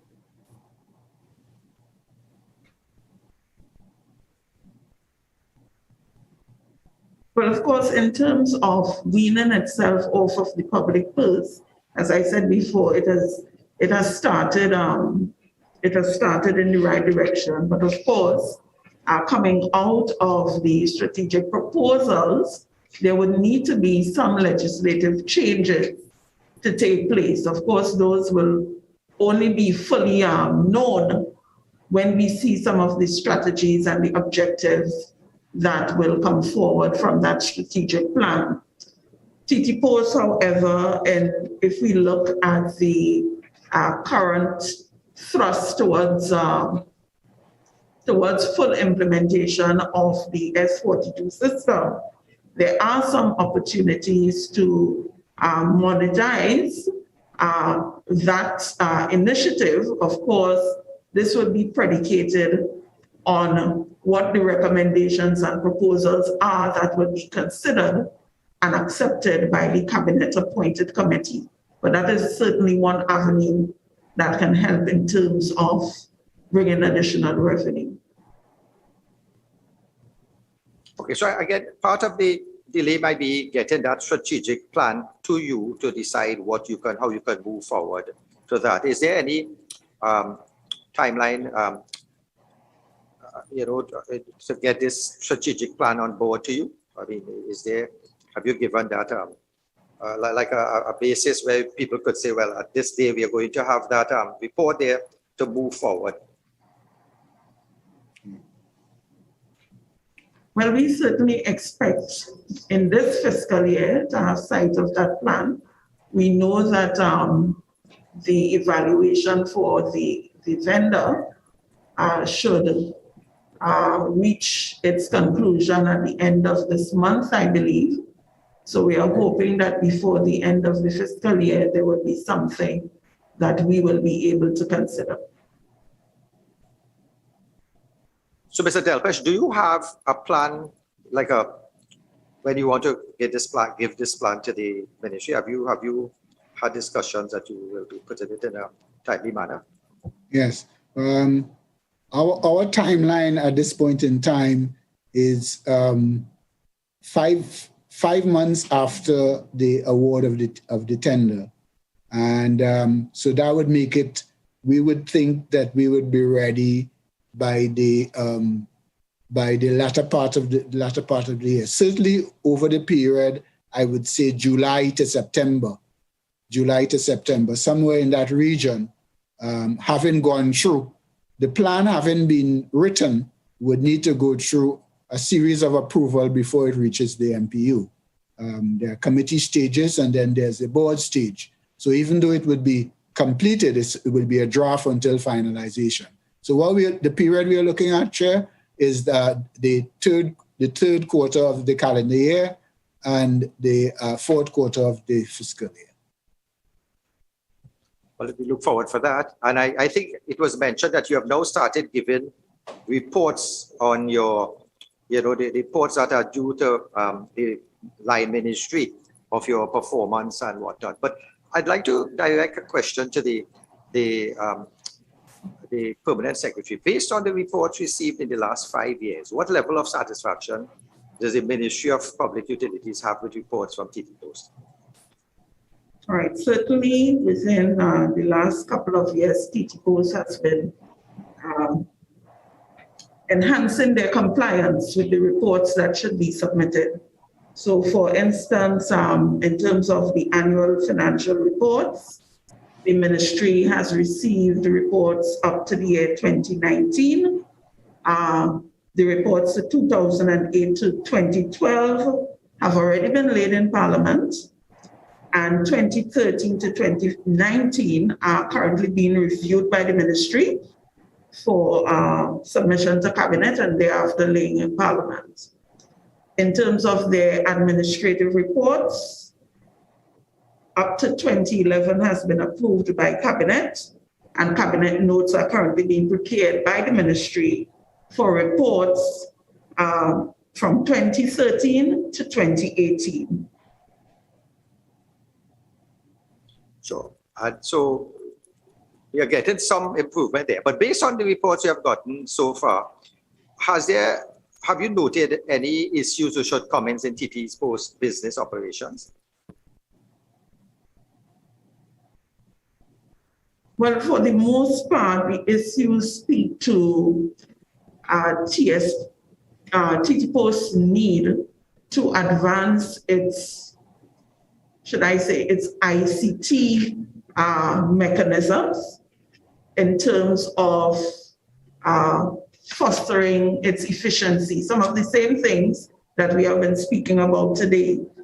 And we have seen that coming out of that, Ttpos is actually now improving in some of these areas in terms of its software and hardware, upgrading its website, its video conferencing and collaboration tools, and moving into areas such as its enterprise resource planning areas that speak to increased automation in its human resource information system, its financial management information system, customer relationship management, and records management. So those are some of the critical areas that impact on its efficiencies, and for which we are now seeing that Ttpost is pushing the envelope to get those things in place. Has there been any audits conducted into the operation of Ttpost during the past 5 years? And if yes, what were some of the concerns highlighted by such audits? Right, I'll have to push that to Ttpost. Sure. But certainly from the level of the ministry, we do not have any adverse reports at this time.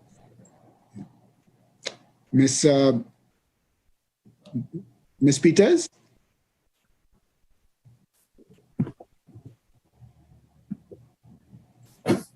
Yes.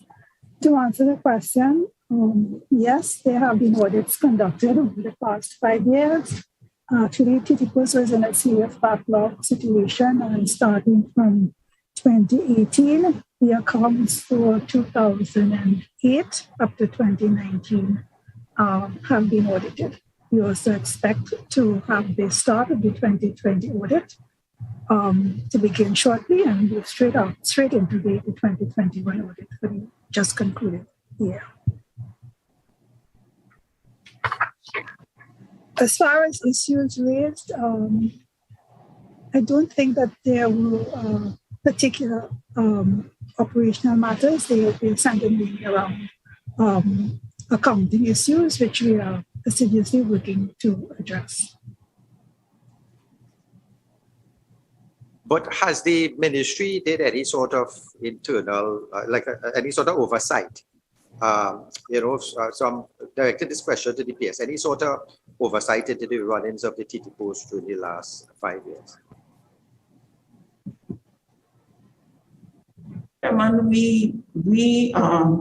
Our monitoring and compliance framework is based on that in the from the Ministry of Planning and the Ministry of Finance. We use their frameworks in terms of monitoring Ttpost, in terms of their compliance in the reports that I just would have outlined, as well as monitoring their implementation of their PSIP projects.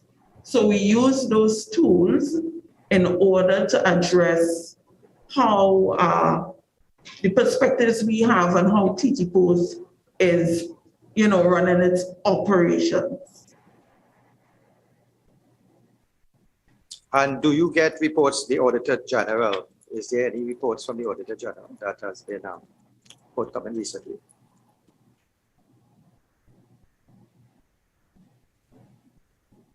No, I don't.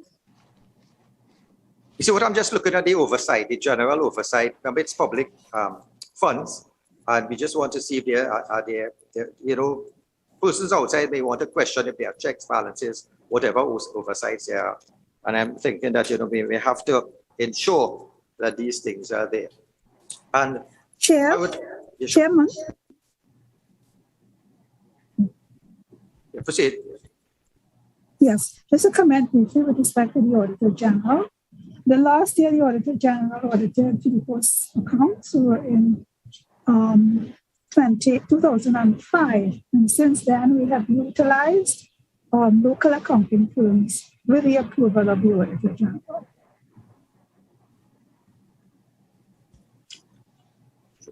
While we are looking at raising funds, I think you have submitted, the Ttpos have submitted in your statement that the cost of moving a piece of mail is significantly greater than the current tariff, which has not changed in 20 years. Has Ttpos approached the line ministry with the view of amending this current tariff?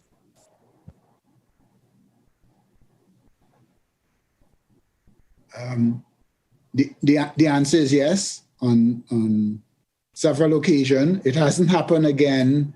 It hasn't happened over the last year and a half, but we have no choice at this point in time to return to that matter in the area of tariffs. The tariffs that exist right now have existed for 20 years. And I don't know any business who would have the same revenue line for 20 years and still be functional. And that's one of the reasons, clearly, and one of the angles we would take in terms of weaning ourselves off government subvention. Because the biggest part of our business, that is the bulk mail business, there is a serious deficiency or gap between the revenue and the expenditure. As I said, the revenue picture has existed for the last 20 years. So it is our intention to return again to make another application for an increase in that revenue situation. Well, I see the PS there. I'm hoping the PS could respond also. Of course, Chairman, all of these things must be put in a context. And of course, I know that Ttpos would want to put it in the overall context of the direction in which we want to go. So I anticipate that coupled with that proposal will also be all the other areas that we wish to go in the strategic proposal. So it will be part and parcel of that. It will be considered in that context as well. Yes, I guess it will make sense to go with all your proposal one time to go to cabinet to get that approval. Yeah. Member.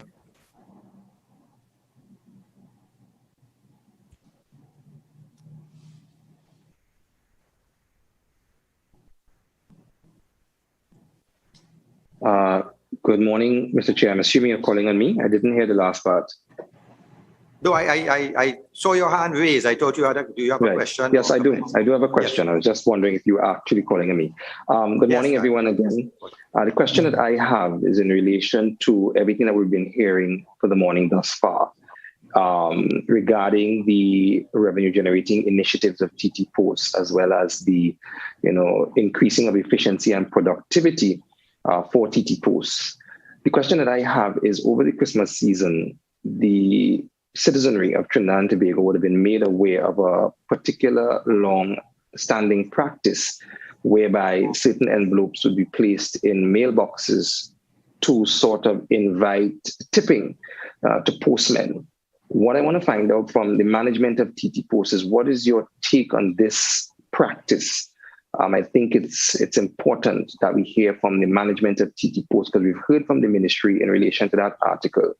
But the management of Ttpos, we would love to hear from you in relation to that practice, because it has been in the public domain and we've had public debate over that practice. Yes. Well, yes, the sweetheart deal, I think Minister referred to it. Yes. Well, thank you very much for the question, member. The practice, even though it's been going on for a long period of time, goes against the code of conduct of Ttpos employees, which specifically says that no gift or payment should be solicited. And I think, notwithstanding the fact that it has gone on for an extended period, Ttpos management at this point in time feels that it should not continue, and it should be left to the discretion of the household, if they so desire, to reward the postmen beyond their salary. So at this point in time, there is an investigation going on, and I don't want to speak too much to the investigation, other than to say, once it's completed, it will go before the board of directors, and we would take it from there. But in terms of the act of soliciting gifts or any kind of reward from households is one that we intend to stop with immediate effect. Thank you very much for your response. It begs another question for me because, as I indicated and as you corroborated, it's a long-standing practice.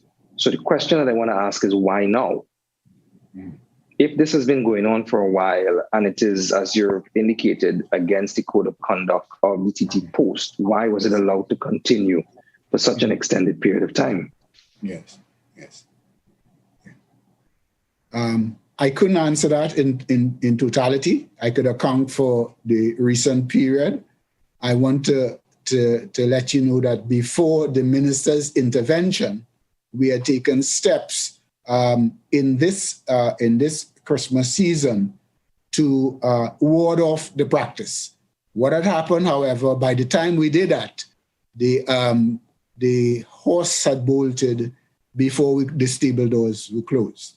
So that, yes, as I said, I cannot speak in terms of what went before, but the intention and the actions of the organization at this Christmas period was to send out circular warning and reminding the parties that this is an activity that should not be engaged in. Okay, thank you again. I have just one more question because this particular thing is tricky and not to sort of preempt any investigation or outcome thereof. How can Ttpost ensure that such an act is stopped? Because the interaction between a postal worker and a household is sort of, personal. Nobody's checking on it in relation to when mail is being delivered. One of the things that came up in the public discussion was that if a household chooses not to sort of tip, then that could possibly have an effect on the timeliness that individuals receive their mail. So how will Ttpost going forward be able to ensure that the activity is stopped? Because really and truly, a postal worker can still put an envelope there, and if the household does not choose to tip the said individual, then it can cause a problem. How would you all go ahead in terms of ensuring that the activity is stopped? Yes, yeah.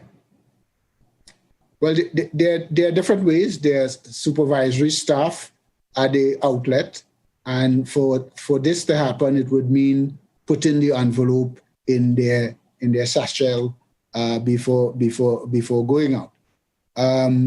Having said so, I think that we have a responsible staff, responsible employees, and not this incident notwithstanding, we have employees that comply with the dictates and wishes of the organization. It's a matter of enforcement and weaning people off a situation that has existed for a long time. Of course, dealing with change is always, it's not the easiest of things, but it's one that we are committed to doing.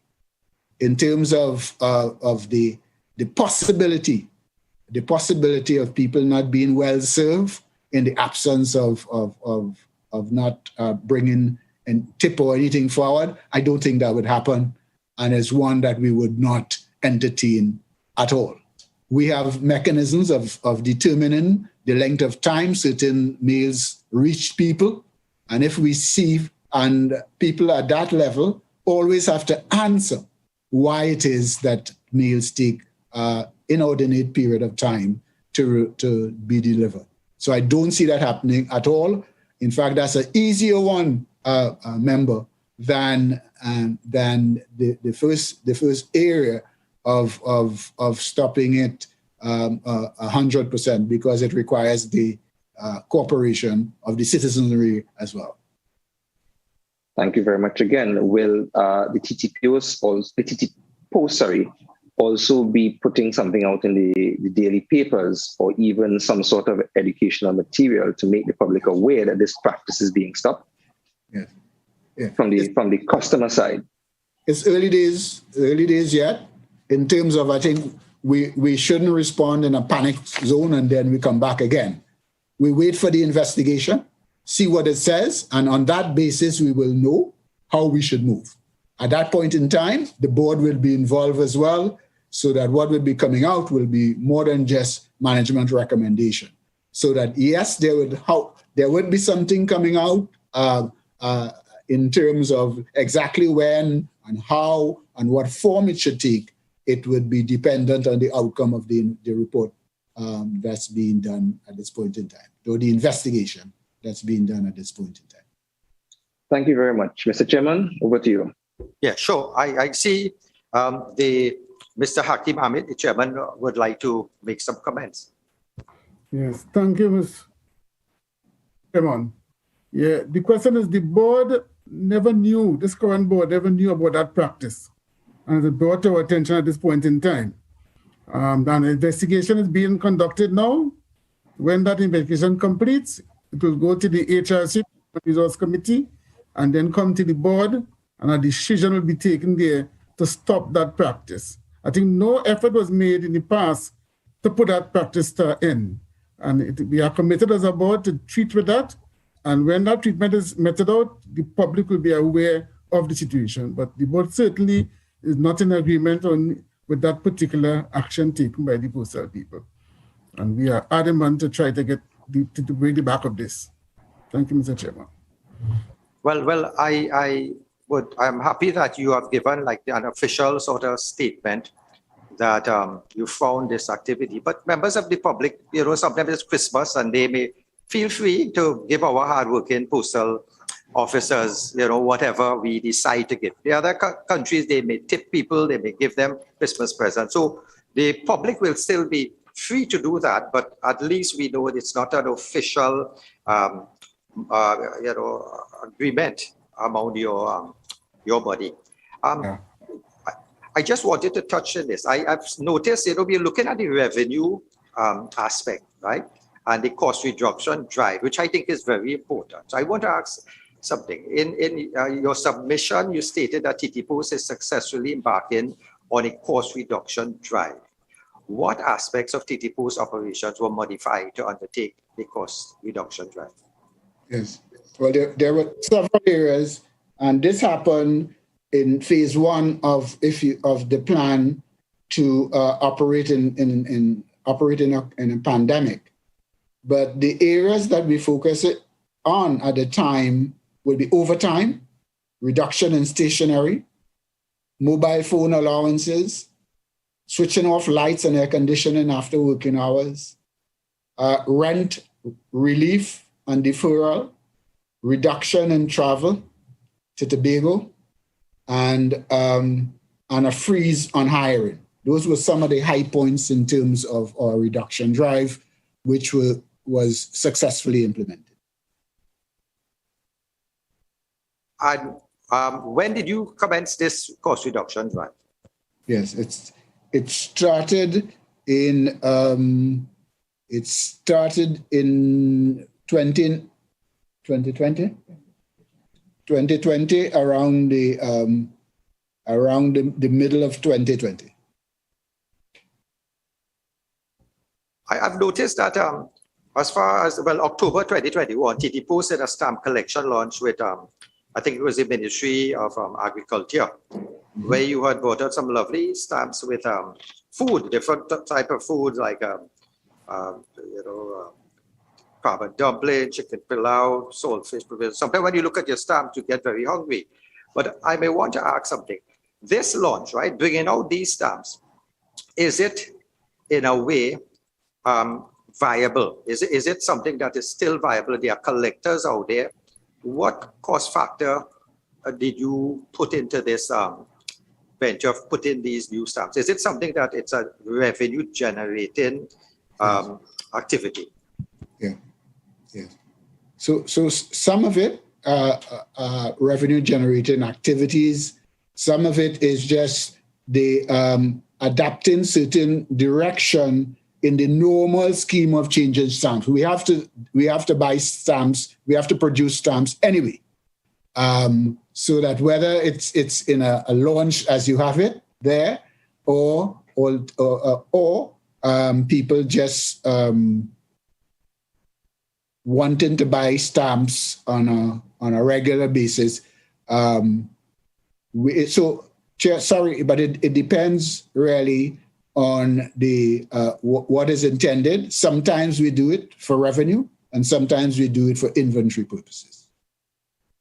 You see, some people may, look out there and say, well, we already have stamps in production. Why spend that money to design new stamps? But I appreciate the stamps. I appreciate the cultural aspect behind it. I think even as far as sometime back in Indian Arrival Day, you actually had stamps there. And I think certain members of the community did find that was an excellent, all-inclusive venture from your part in terms of the culture. So I congratulate you on this aspect. And I see once it could generate that revenue, it's something that could at least benefit us in that way also. So at this stage, I think we have, went far and wide. We have asked a lot of questions. We have had concerns from members of the public that wrote to us.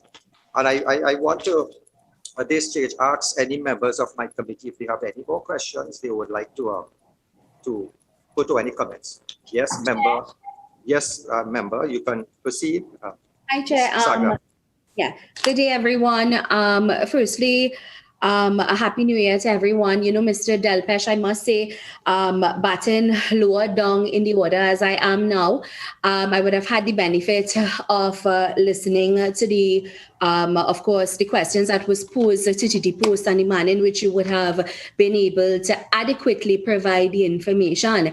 And as a personal citizen of Trinidad and Tobago, I just want to thank you for your service, and of course your entire team and what you all have been doing thus far. And of course, in your 20 months, I am very impressed with the manner in which you're able to advocate on what Ttpost has been doing, the business of Ttpost, on the business of Ttpost.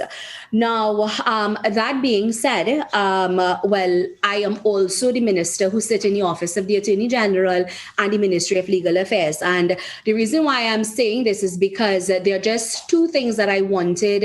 It was addressed generally from questions that was brought forward in this forum by other members and your good self and your team. But it's just two comments that I wanted to make as it relates to service delivery. Now, of course, the RG, so at the ministry, as you would appreciate it, we have the legal affairs part of it, and then there is the Office of the Attorney General part. At the legal affairs part of it, as you're aware, our business is the transactional business of the citizenry of Trinidad and Tobago.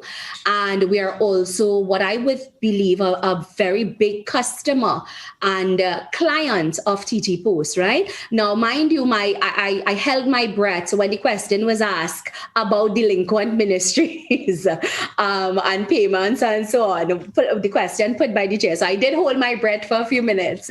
So that being said, one of the concerns, of course, sitting as a minister in this ministry that, I've always tried to maintain, at least as it relates to the public, an open platform where members of the public can reach out to me, my office, my secretariat, as it relates to challenges that they may have had, right?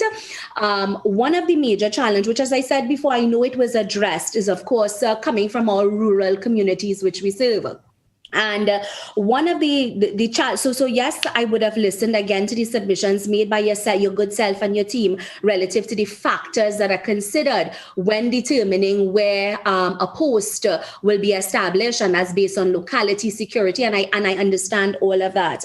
However, from some of our customer feedback, especially from those citizens that we serve in the rural community, they have indicated that the process, at least these are some some of the comments that came into us, and I stand to be corrected by your good self or your staff. The process that it usually involves, especially in a community, let's say where there's not a Ttpost outlet, is that there's now an exchange of information or dialogue between the customer, that's the citizen, and Ttpost as to this establishing a mutually agreed pickup point.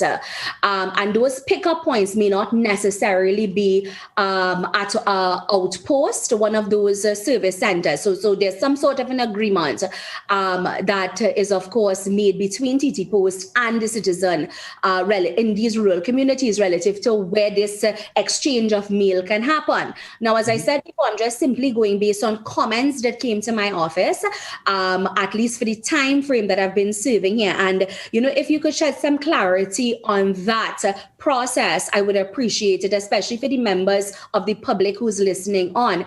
And two, another concern that came out of this is because it seems as if that's the practice where a person living in a rural community now has to reach out to Ttpost themselves. In trying to do this reach out, there's now a difficulty. Whether it's the phone services, they're not getting onto Ttpost personnel, they would go online, they would try to utilize the numbers that are available, and it's still a difficulty. So as I said, this is just based on at least comments and challenges that persons would have raised with me. And if there's any clarity, I would appreciate it. Hey, George? Thank you, MD, and thank you, committee member. With regard to the first concern you raised, yes, we recognize that we would not always be able to provide the ideal solution, and there's always some level of compromise in terms of what Ttpost can do with the resources we have to provide an acceptable level of delivery, especially in some of the rural communities, which is why we have struck a balance and continue to strike a balance. Not just, I know you mentioned where members of the public would try to reach out to Ttpost, but we also, those task forces that I mentioned, North Task Force, South Task Force, their responsibility is to go out and proactively look for areas where there's no mail delivery service, engage people, find out what we can do to assist, find out what levels we can provide a service. If an area, for example, falls on a walk already serviced by a postee, we can find ways to incorporate that street or that small community into the existing walk. If it doesn't fall in a walk, can we offer a cluster box service? Can we offer some other level of service? So it's a two-way street. We take the feedback from the public, and we have teams that go out on a daily basis to do audits on communities, to find new houses that go up, to bring them into the network, so to speak. And go ahead. No, go ahead. All right. With regard to your second issue in terms of the difficulty or the challenge with regard to people communicating with the Ttpost as an organization, we do have the several channels that people can communicate with us. You have the website, you have the phone numbers, you have our social media platforms, Facebook, Instagram. At the end of the day, we've even encouraged people, you're seeing the postman every day, and we do get information even from the postman who's on the ground. We'll flag it up the chain. Somebody met me and they have a problem, so I pass it to my manager in let's say, Diego Martin Post Office, who sends it to head office. So we know that to service a country with 450,000 plus delivery points, which is what we have on the ground, there will always be the odd challenge with someone not being able to reach us or us being able to reach someone. But in the main, and by and large, the network is structured to receive the information from the public and to get information out to the public. Appreciate that submission. So that was just one of the major, and I know, as I said before earlier, I know that this issue relative to the cluster boxes and that whole process was addressed, but of course, just advocating on behalf of persons who would have reached out to me, that is why I would have raised that issue. Another issue I know was also another challenge, of course, that we have faced at the ministry and the Registrar General's department want. It's relative to those those packages, the track packs, right? Now, at page 20 of the Ttpost of Ttpost response, that's the submissions that you all would have put forward before this committee. A question was asked: what existing challenge impede upon the full implementation of the track and trace system? And in response to that question, the response simply was simply that you would have identified that other than connectivity, signal strength, in some of the rural communities, that you all were fully ready to implement the track and trace system. Now, this is just really a comment, so I'm not sure if you'll be able to address this, but it's really a comment rather than a question. One of the difficulty with the track and trace system that we have encountered at the ministry is that because so it's a service that our customers utilize as well. And as you are aware, there is the barcode, which is the identifier that has to be scanned, right? And at the ministry, while we would want to assist the public in being able to also track these packages, because people they would call us, even though it's something that, Ttpost, even though they would click on an option that, okay, yes, they want to collect a birth paper, let's say, for example, via Ttpost, our service centers would receive calls from members of the public asking us about the status of this package.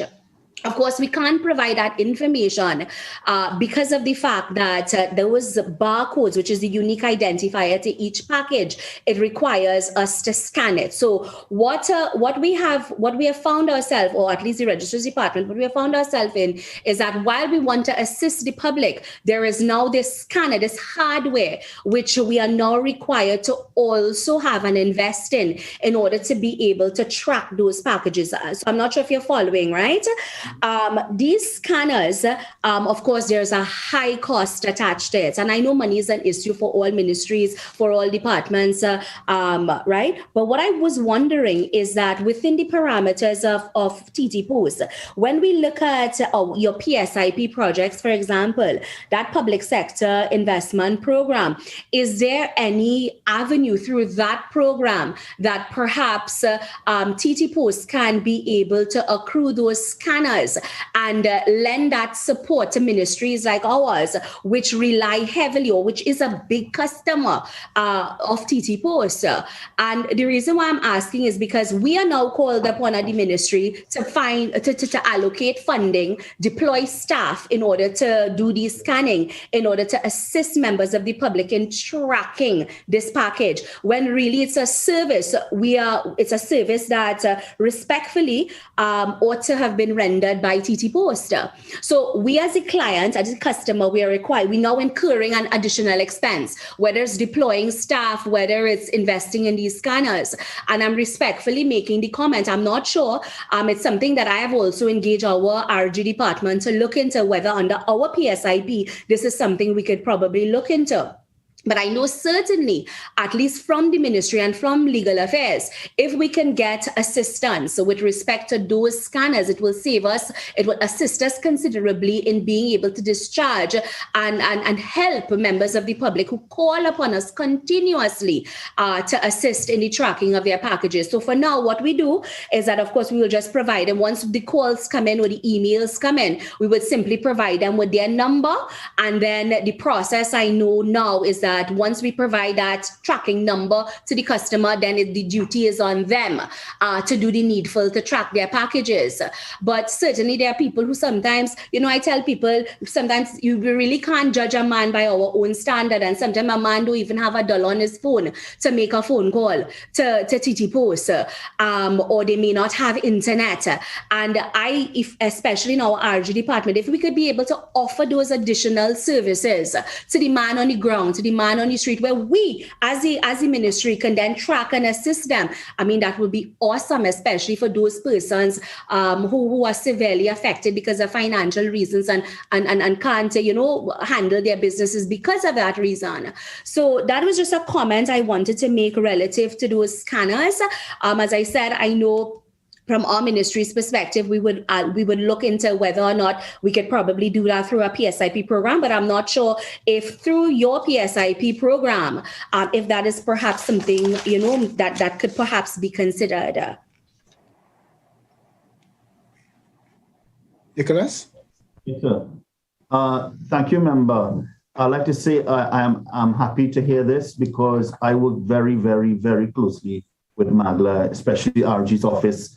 And they are one of our very good customers. We have a lot of business. We have a long years service with the Ministry of Attorney General and Legal Affairs, especially RG's office.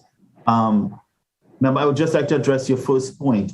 While I hear you regard to the scanners are not very expensive. However, our tracking service doesn't require you having to have a scanner to get the information. All you need to do is if, we have been in discussions with RG's office regard to the Attorney General's personal courier customer portal through which you upload your manifests and are able to track information. However, despite that, any one of your members of staff, even downstairs in customer service, etc., could just go to a Ttpost website, click on the tracking icon, go to the tracking page, and manually enter the number for the particular trackback, and the information will be provided to that customer representative or any other member of MAGLA. However, I was saying before, it is a consideration for us to look at our high volume customers, of which MAGLA is one, and look for some sort of consideration regard to equipment that will facilitate the use of the courier service from their end. So that is something, a discussion that we can start to have. And I'm very grateful for that technical explanation as to how it happens, because you would know, at least I have a sense now as to, at least what is available in the interim. And this is definitely something that I would go back to the department with at least our customer service personnel and, provide, at least make some further inquiries as to why this is not, why this is not being utilized probably at a greater extent. So thank you most sincerely for that technical insight into what can be done, and certainly as one of your customers, we will appreciate any assistance that we can get. Of course, it would only benefit the citizens of Trinidad and Tobago. So that was really just, those were two of the major areas of concern that has, or challenges, not challenges, but areas of concern that has been raised relative to, service delivery. Chair, can I just go on to one quick one through you, Chairman? This is a separate and apart from service delivery. It has to do with Appendix 1, the recovery plan at page 39 in the submission submitted by Ttpost. It's just one quick question I wanted to ask there. Do we have time, Chair? Yes, you could do quickly. Ms. Boris John would have two questions after, but yeah. Okay. Ms. Julians. Yeah, so this is a question to the entire committee. Now, in the recovery plan at page 39, I noted that Ttpost stated its reputation in the eyes of the public does not bode well for the interest and support by the general public. There needs to be some wow moments surrounding the brands the corporation sells and an understanding and support of the organization and its product. This would require deliberate and sustained program of branding and public relations. So that came out from the actual submissions. Now, I know early on and during the course of this discussion that your Ttpost is in the process of settling its strategic plan and all of that. And I would imagine that rebranding or branding and public relations would form a critical part of your strat plan. But what I just quickly wanted to know is how does Ttpost intend to change the public's perspective of their their services. And if at all, they could probably just address briefly what exactly will be the wow moments and rebranding strategy that Ttpost intends to embark upon in moving forward, and of course in getting the public to understand and appreciate the kind of work and services that are offered by Ttpost. Thank you very much, member. Well, some of it will go to the fundamental of what we are in operations for. We are in business with obligations to serve and to deliver mail over a certain period. To the extent that we can do that, that is our biggest public relations. If Granny is expecting her mail from wherever every second Thursday or every Thursday, and that happens, I'm just saying we don't need to wow Granny too much. So having said, we have embarked on a restructuring, therefore, of our delivery, delivery network and service. We've given it a time frame expected of day plus, so that we expect that you should get your mail 4 days after it's posted. Now, so far, we've come a long way in terms of meeting that target. We were at 65%, and at this point in time, the latest number, we had 88%. The industry standard defined by the Caribbean Postal Union is that you must do it 85%. So we have gone ahead of that at this point in time. The difficulty is that 15% or so, we have some work to do there, and we recognize that. But I'm just saying, to the extent that 85% of the people, or 85% of the time we can get it right, it's a significant improvement. In addition to that, in terms of the wow moment, I think one of your colleagues said earlier about being unaware of certain things. So Ttpost has been a sleeping giant and not selling a story. And the intention is that we keep now selling our story. And as the chairman alluded to at the start of his opening statement, that this too is an opportunity for us to sell our story. And I'm just saying, we have I should say, a business development committee now that is very proactive in us doing those things. So you will find more and more, you will see us in the public eye, and selling our stories, talking about our successes, and giving the public an opportunity to interact on our behalf.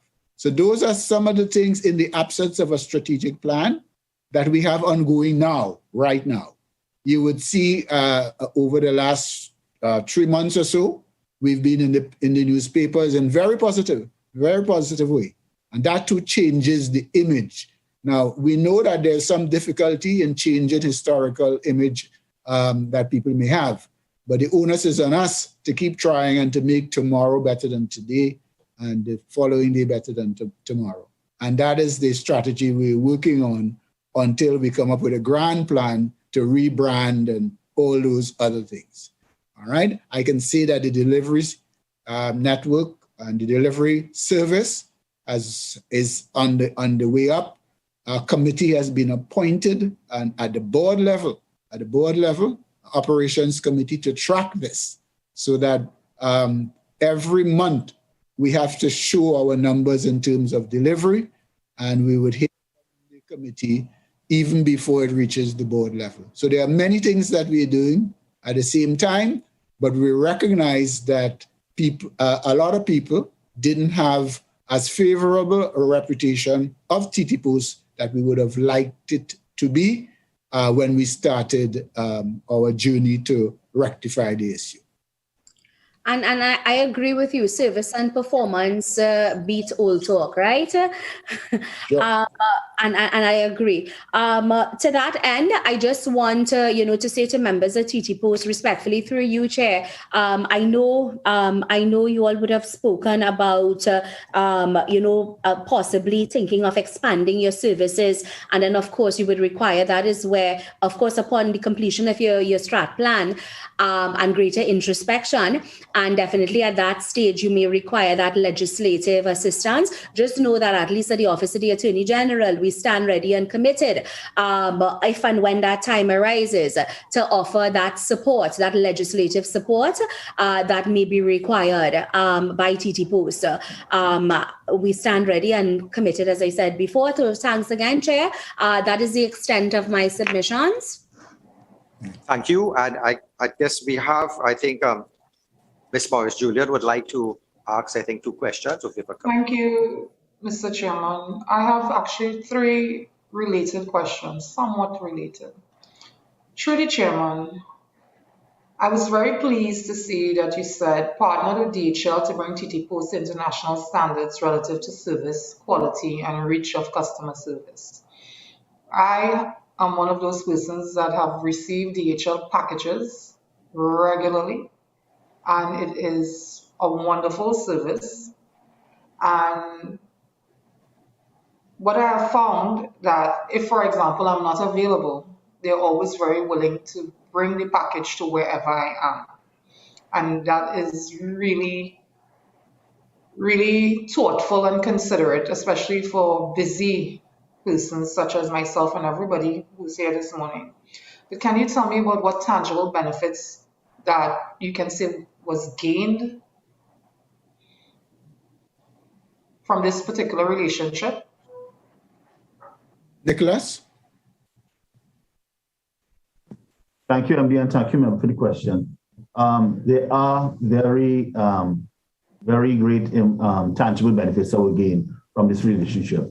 When you partner with an international giant like DHL, you have to, no choice but to increase your service standards at this level. And DHL and Ttpost has had a very long relationship and a very beneficial one.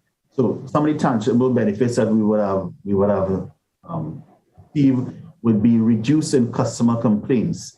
The service provider we had before DHL was not as effective and efficient as we would have hoped.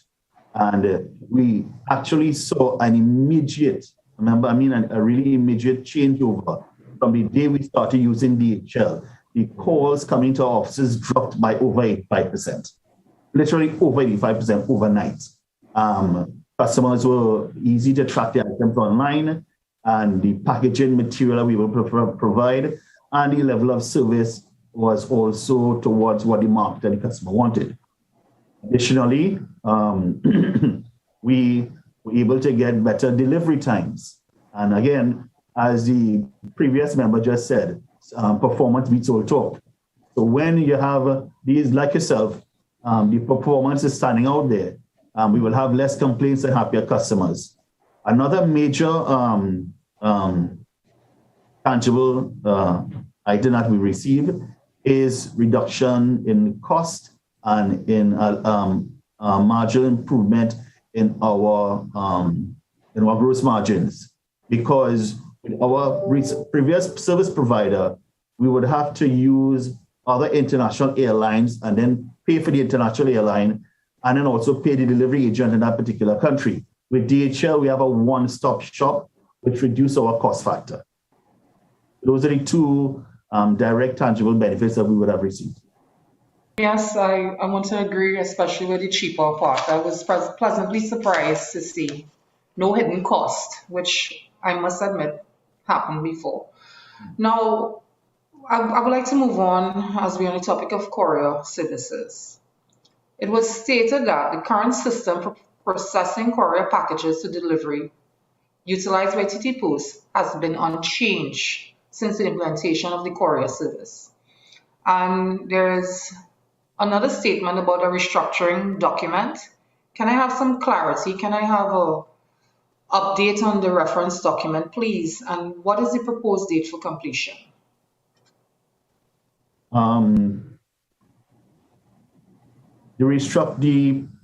Let's start for the first question.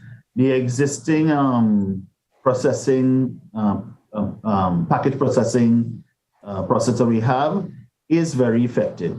However, even though it has been unchanged for many years, we need to look at it because, as was stated in other parts of the document submitted, information submitted by Ttpost, we have had huge increases in our volumes.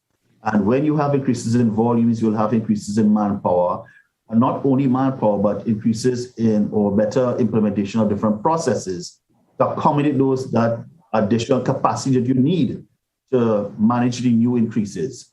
So along with that, came the view that we needed to restructure the department in its entirety, not just add on manpower resources when needed, but look at the processes themselves along with the manpower, along with the floor space, along with the other infrastructure and tools that we require to manage these additional volumes coming in and maintain always a positive capacity element. So when we have the peaks and troughs that we're not caught with our pants down, for lack of better words. So that restructuring document is going through the approval process right now. We hope that very soon that we'll be able to, I know we'll be able to provide that further information to you at a later date. I don't have a deadline for when that restructuring process will be complete.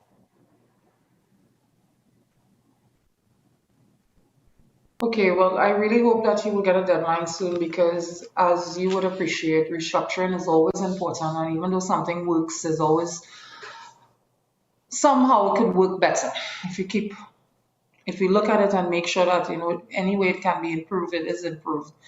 But I do agree to you. So, a large extent, it is a pretty good service.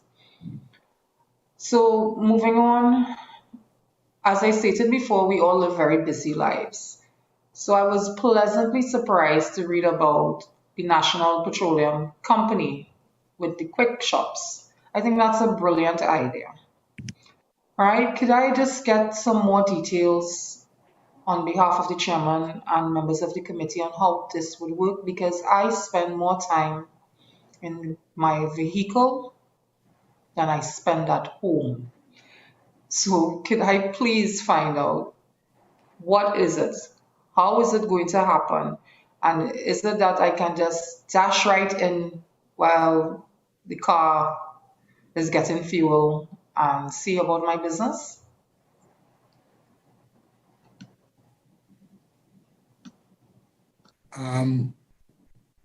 Member, we're not certain of what you speak because you're referring to. Sorry, let me clarify. National Petroleum. Yes, the quick shop. The recovery plan, Appendix 1, mention was made of a proposal to collaborate with NP to have mail collection done at the gas stations. Right, got you. So I would just like a little more info about this proposal because I think it's very innovative. Mm-hmm. And are you all considering it? How are you going forward with something like this? Right. So the recovery plan has 3 phases, immediate, medium, and long term.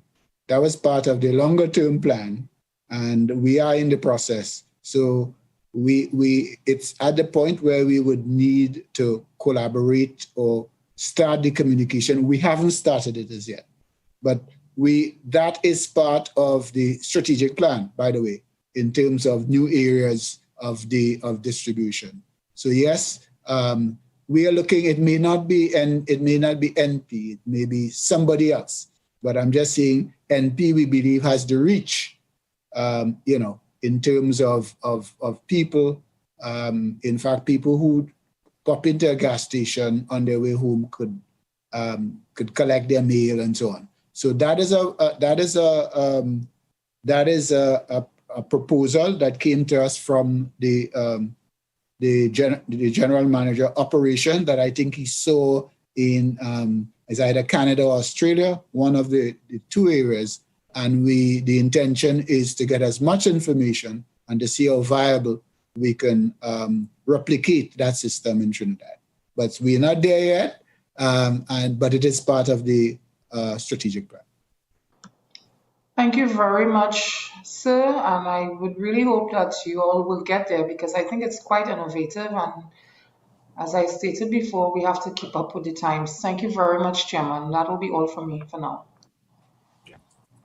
Well, thank you. And I've heard the need to improve and the strategic plan that may come on board. And a member of the public, Wayne Ramuta, actually had some recommendation, which I will forward to you, where he asked for the establishment of online payment system for postal and online packages, establishment of improved tracking system, downloadable labels for packages, inclusive of QR codes, which was mentioned by Minister Sagram Singh, and also the introduction of a mobile app and introduction of a login system. So certain comments we have gotten from the public, we would send to you, and you would be able to see how you can implement that in your plan. But I'm very happy and pleased to hear of all the successes so far that we have seen, the progression we have seen with the reports coming in on time. We have seen, innovative means to get money. I'm hoping I could probably buy my shoes or my pants just now in Ttpost. And I'm looking at encouraging news that we have today. The innovation is there, the drive is there, you have been getting monies coming into your the Ttpost. So things are looking good.